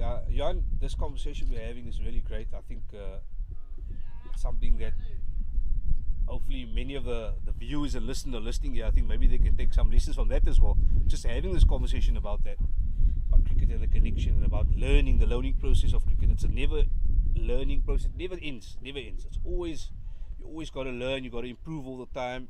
Got to evolve. That's the most important. I think evolve all the time. So yeah, we just have the end of the 15 overs, and we're gonna have a drinks breaks here. And Jan, if we just have to sum up that 15 overs, we see that score now is 67 for 2. Yeah, 15 overs of missed opportunities for USAA. They let the Impalas off the hook. Howling made 17. Donation out for a duck. LBW trapped in front. Umpire thought that it was adjacent. Dean Kendall and Toy Malan taking the Impalas to 67 for 2. Really only one winner at this stage, and USAA will probably just use the next couple of overs, try and put something positive together that they can take into their next match. But 67 for 2, it's not a difficult chase. 30 odd to get, 35 runs to get. I'm sure that the final rights will be written before we get to the second drinks interval. They've got to be mindful of the cloud cover and the potential rain later this afternoon. 20 overs constitutes a game. We're still 5 overs away from that, so that'll be the first objective, is to get to 20 and then start looking at potential score lines, where they need to be to get a positive result, talking from an Impalas perspective. Disappointing day for the USAA veterans with the bat again. Rolled out for 101, first time that they've been dismissed in this tournament, and again under pressure, not helping themselves with 4 drop catches. They have taken 2 wickets in the Impalas innings. That's an improvement from their outing against their fellow countrymen, where USA won by 10 wickets. That was on Tuesday.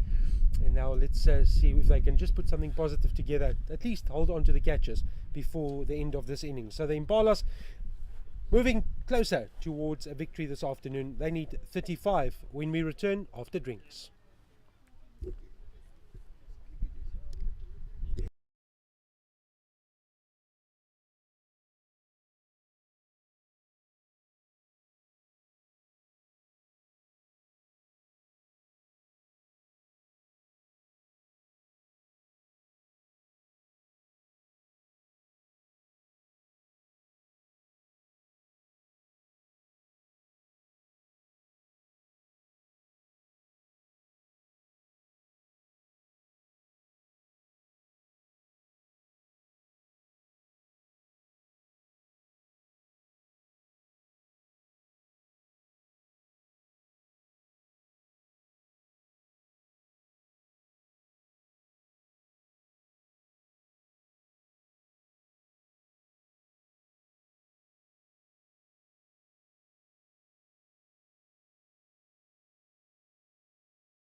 Drinks break, something of the past.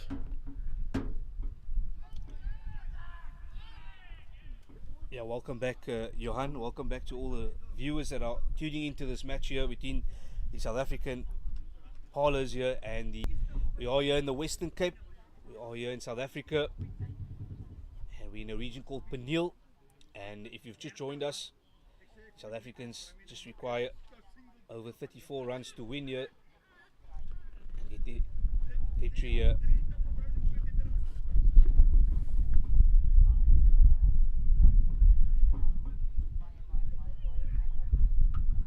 Nicely rocked back on the back foot there. It's firmly struck. A bit of a fumble in the field there.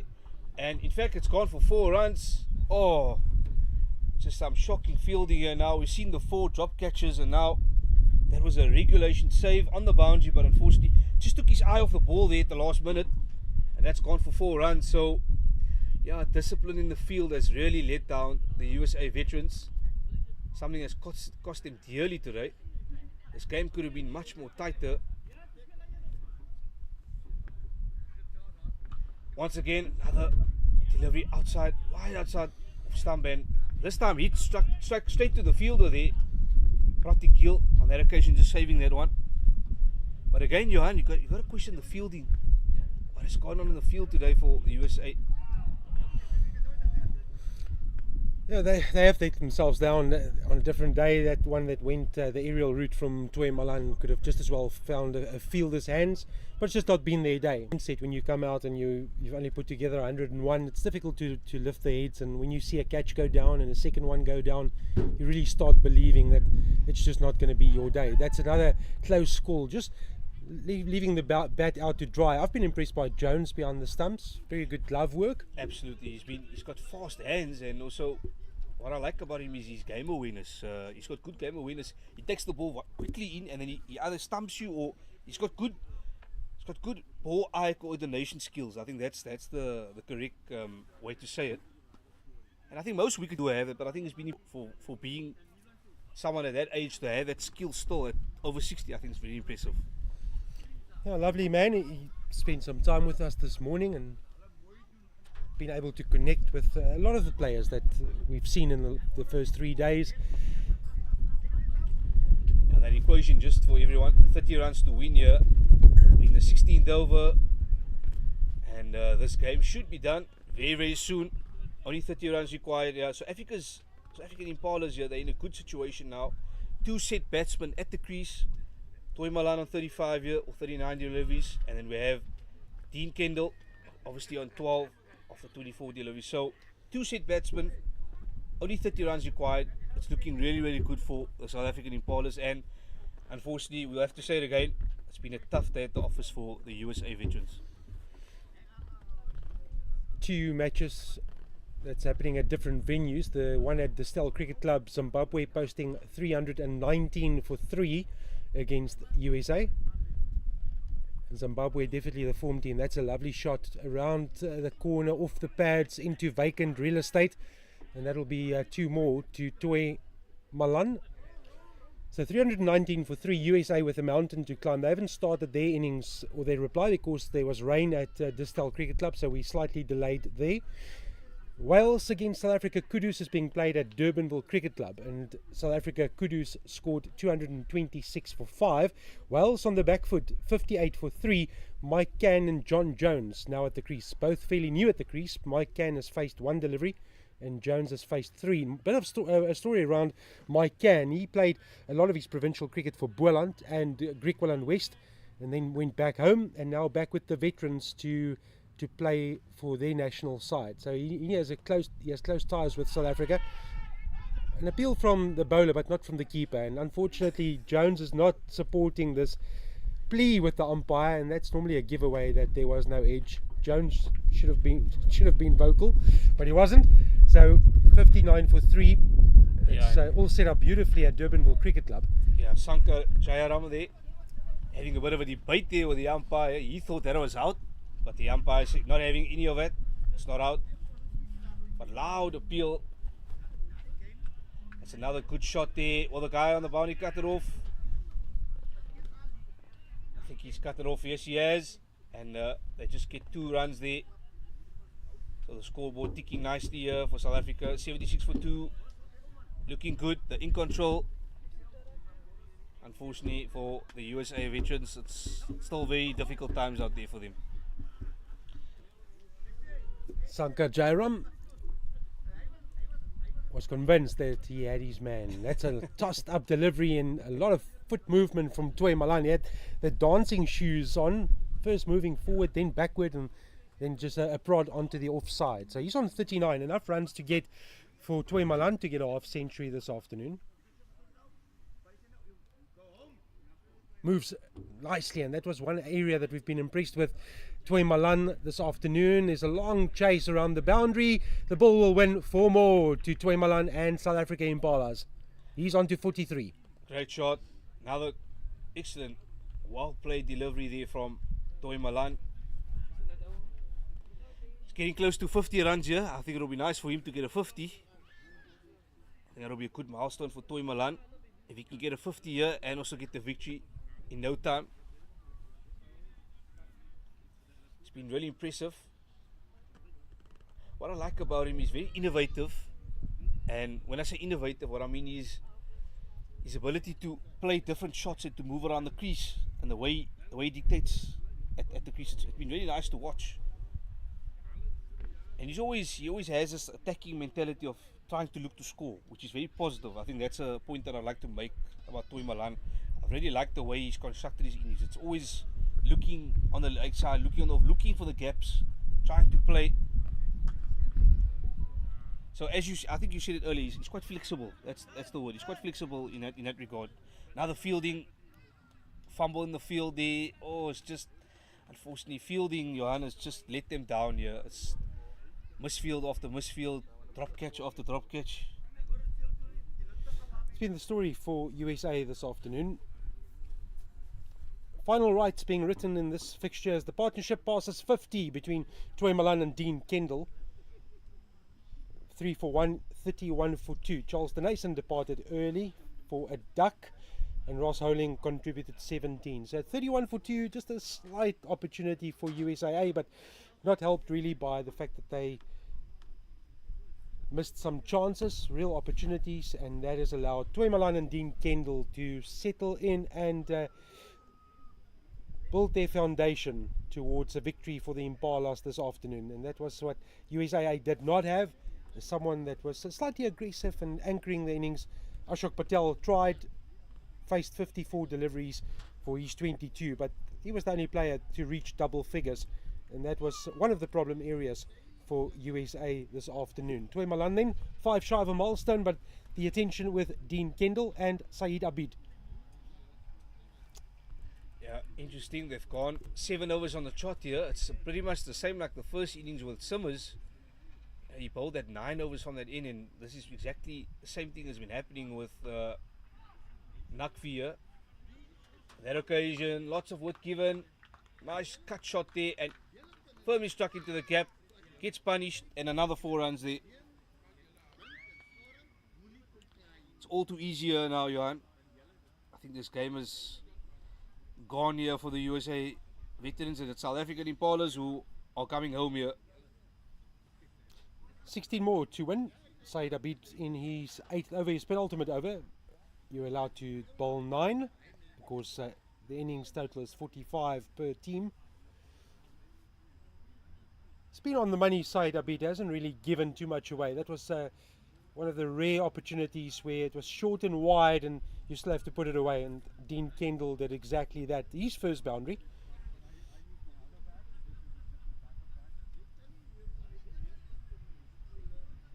Just calling in his fine leg to come closer towards the square leg umpire. So he's making a field adjustment.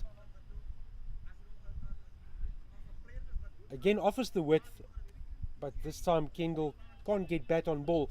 Just eyeing that sort of third man area, trying to get bat on ball and guide it down to that area. There is a gully, a wide gully. Quick hands by Jones behind the stumps. Again felt that Kendall's foot might have just lifted momentarily. Good wicket keeping there. As I said earlier, he has good game awareness, good hand and eye coordination. Quick hands as he's used to knock that stumps off. So yeah, it's been quite impressive behind the stumps there, Peter Jones.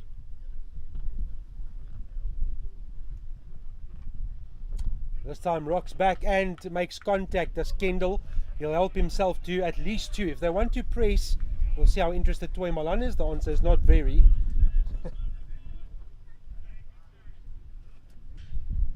So it does result in another 2.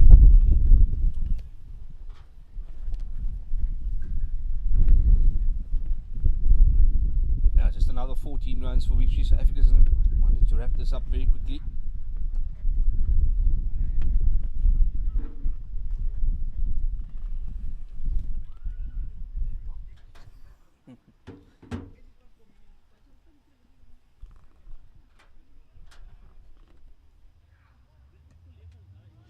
This time he manufactures a shot down towards the leg side, just a slightly straight. Toy Malan wanted 2, sent back by Dean Kendall. Probably the right call between Kendall and Malan. Brings to an end another over, a productive one for South Africa Impalas, a partnership of 58 the score, 89 for 2, and that victory target is in sight for the Impalas to get their second W of this over-60 international tournament. At Durbanville Cricket Club, Wales 59 for 3, or now 65 for 3, busy with the 19th over. That's in pursuit of 227 against South Africa Kudus. And the USA veterans have lost a wicket in the first over. They 0 for 1, looking for 320 against Zimbabwe, who are the only unbeaten team in this competition. So good position for Zimbabwe. Out at Distel Cricket Club, South Africa Kudus, probably pendulum slightly in their favour at Durbanville Cricket Club, although there's still a lot of batting in that Wales lineup. John Jones and Mike Cann currently batting for the Europeans. And Impalas, well, they're coasting to victory against USA A, only 12 runs away from a second victory in this tournament. It's going to set it up nicely for the weekend, and then Monday we have finals day. 1 plays 2, 2 plays 3, or 1 plays 2, 3 plays 4, and 5 plays 6. 2 teams from South Africa, 2 from the USA, 1 from Wales and 1 from Zimbabwe. That's the makeup of this competition.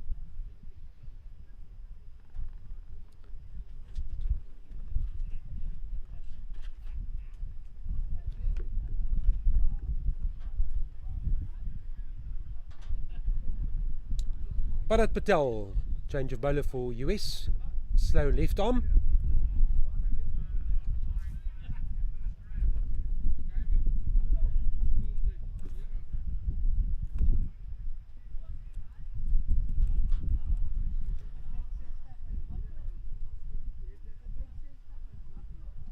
Well left. Well left, yeah, definitely there. That's good batting. At this stage, look, you don't want to take any risks now. The game is done basically for them, so no need to play anything or play any unnecessary strokes, put it that way.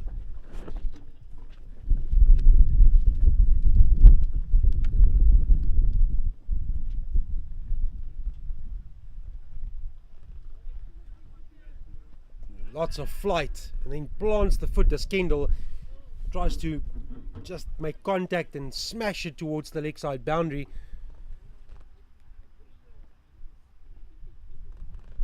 So he's lining them up. Parip Patel just at the pace where Dean Kendall says, I'm going to have a bit of a go. It is a free shot. If it drifts into the legs, there's only one fielder protecting in front of square. That's to full outside the off stump, and then he rocks back. The weight transfers to the back foot, and then tries the square drive, but no real balance for Dean Kendall. I'm surprised Parip Patel hasn't bowled more often. He seems much more effective than the previous bowler. So he's got some good flight. He bowls a good line and length. He might not get a lot of turn, but I think his line and length and the flight he puts, it's not bad at all. What do you think, Johan? I've been impressed with Parip Patel through matches that we've watched. He'll be at you. Hardly gives anything for free. Opened the batting this morning.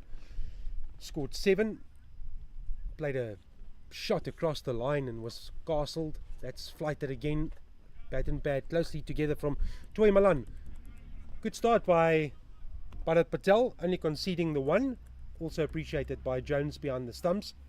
Yeah, very tidy over. I think that only conceding 1 run. As I said, I've been quite impressed. It's the first time I've actually watched Parip Patel, and really surprised that the captain hasn't used him quite earlier. I think he could have maybe picked up 1 or 2 wickets, or could have been a bit more effective. Maybe given more overs, at an earlier stage. But nevertheless, it's a game of cricket. I mean, as you said earlier, there's no buts and ifs, and it's what you do on the day and how you execute it. So for the USA, unfortunately, things have not gone their way today. If we just touch in summary now already, because the game is nearly over. If we look at it now, we have to say that unfortunately not enough runs on the board, firstly, and then secondly, the fielding hasn't been very good. We've seen 4 drop catches, and I think, from my memory speaking, I think we've seen about 7 or 8 misfields as well. So not very good in the field, not good in the batting. The bowling hasn't been bad. But I think they didn't give themselves enough runs to defend here, and that's probably the biggest problem. What's your thoughts, Johan? Anything else you would like to add, maybe for that? No, I think it's summarized correctly. It's just been a bad day at the office. All round, That's just putting it lightly. hasn't come together. And it's been a bit of a struggle for them in this tournament. I think it's been difficult, let's be honest. It hasn't been easy for them. But I think the most important thing for them is, as you said, to represent your country and to enjoy the beautiful game of cricket. That's probably the two highlights for them.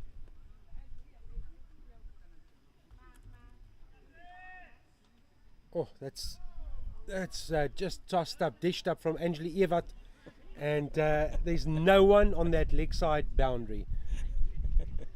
Dean Kendall knows it, but he was invited. A gentle little invite outside off stump. It'll be interesting to see if he comes down the crease here and maybe just give it the big heave here. I think if they keep the field the same, Dean Kendall is going to go leg side. This is where it needs to disappear to. This time short, you can't bowl there. If there's nobody on the leg side boundary, you can't bowl there. 6. Oh, looked like a 6. Signalled 4 by the umpire. Looked like it was over the rope. Oh, that was a real gift from Ewart.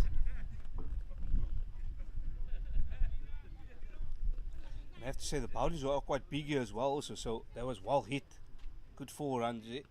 For a moment I thought it was a 6. Yeah, The umpire said it was 4, so at this pace, it's going one way. If it's there, Kendall is going to go leg side. oh, another tossed up delivery. He